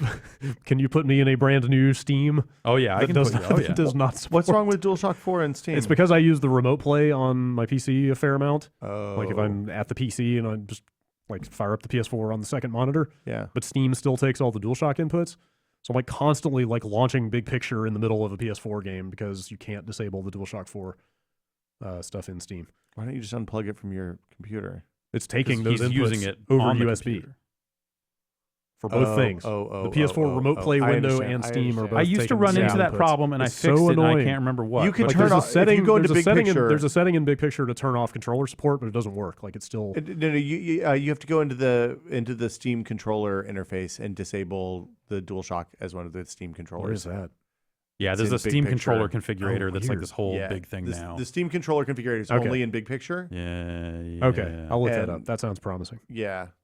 because it's super. Because I used to have this problem and I fixed it. Okay. And it wasn't with remote play or Yeah. a PS4 controller, so maybe it's slightly different. But Like, I was I- running into it with 360 controllers. I love that. I love that it's the Wild West for controllers on PCs now. Yeah. Like, I think it's awesome that all controllers work for everything, Yeah. but sometimes it's a little too much. Yes. But that's cool. Bombcast@giantbomb.com. That's it for emails. I think you're going to retrieve your car safely. Thank you all for having me. Yeah, thank you thanks for for being coming. here. Foo show out soon. Yeah. Total War Warhammer 2. We have a lot of skinks and there's lizards. It's really What? cool. Ah. What is he talking about? Skinks. Skinks Total and War lizards. You Warhammer can't, 2. you can't say that on this podcast. That's, Skinks is a real word. They're Which are more lizard dangerous? men. They're greenskins. Skinks or the Slinks? I don't know about slinks. That's It's like not a real Russian thing. post-apocalyptic literature ugh. thing. Yeah, this it was fun to get in there with I talked to Henry and Al from Creative Assembly and we talked about like they're into Warhammer. I'm not a Warhammer guy. I had to look up and see what the difference between Warhammer and Warhammer 40,000 were. One is 1, the other is 40,000. One has Space Marines and the other one not so much. Yeah. But yeah, it was cool. Like I had no idea that they build when they make one of those games where you're playing the dudes and the dudes are like this small, like 50 pixels high. Yeah. They still make incredibly high resolution assets because when we're standing there in their life size, then they look awesome, and it was really cool to talk about That's them and neat. Yeah. learn about that stuff. So Yeah. highly recommend it. And then pregame prognostications from the Pigskin Wizard is on every Wednesday at 7 Pacific a or mouthful. 7 Eastern or 4 Pacific. And then you can watch the backlog on adultswim.com. Cool. And you can call in if you want. I tried to call in that first week and could not get through. Keep at it. Yeah. Your dreams will come true. I can give you a special number. I can get you through. Can I if get you the want. Jeff didn't make it past the hotline? producer. Yeah, they do screen. screen like, those calls. No, you Yeah. weirdo. It's like, what? Oh, I wanted to talk about the pornos with Carl. Oh, well. He's cocaine, porno, all that stuff. He's into that. And Great. we got a good Halloween costume for the talking flashlight this week. So Nice. Speaking of getting calls past the producer, Uh-huh. So this week is Yeah, the glorious that's right. return of The after show. Whoa. After 2 weeks of being off, we are back. All right. So so everyone, stay tuned. if you're watching live, Watching stay live tuned. and you want to call in, stay on the line. We'll put up instructions on how to get through if you've never done it before. Yeah. And yeah. Cool. Excellent. Well, Will, thank you again for being here. Always. Thanks everybody It's always else for fun. listening. This has been the Giant Bombcast. We'll see you next week.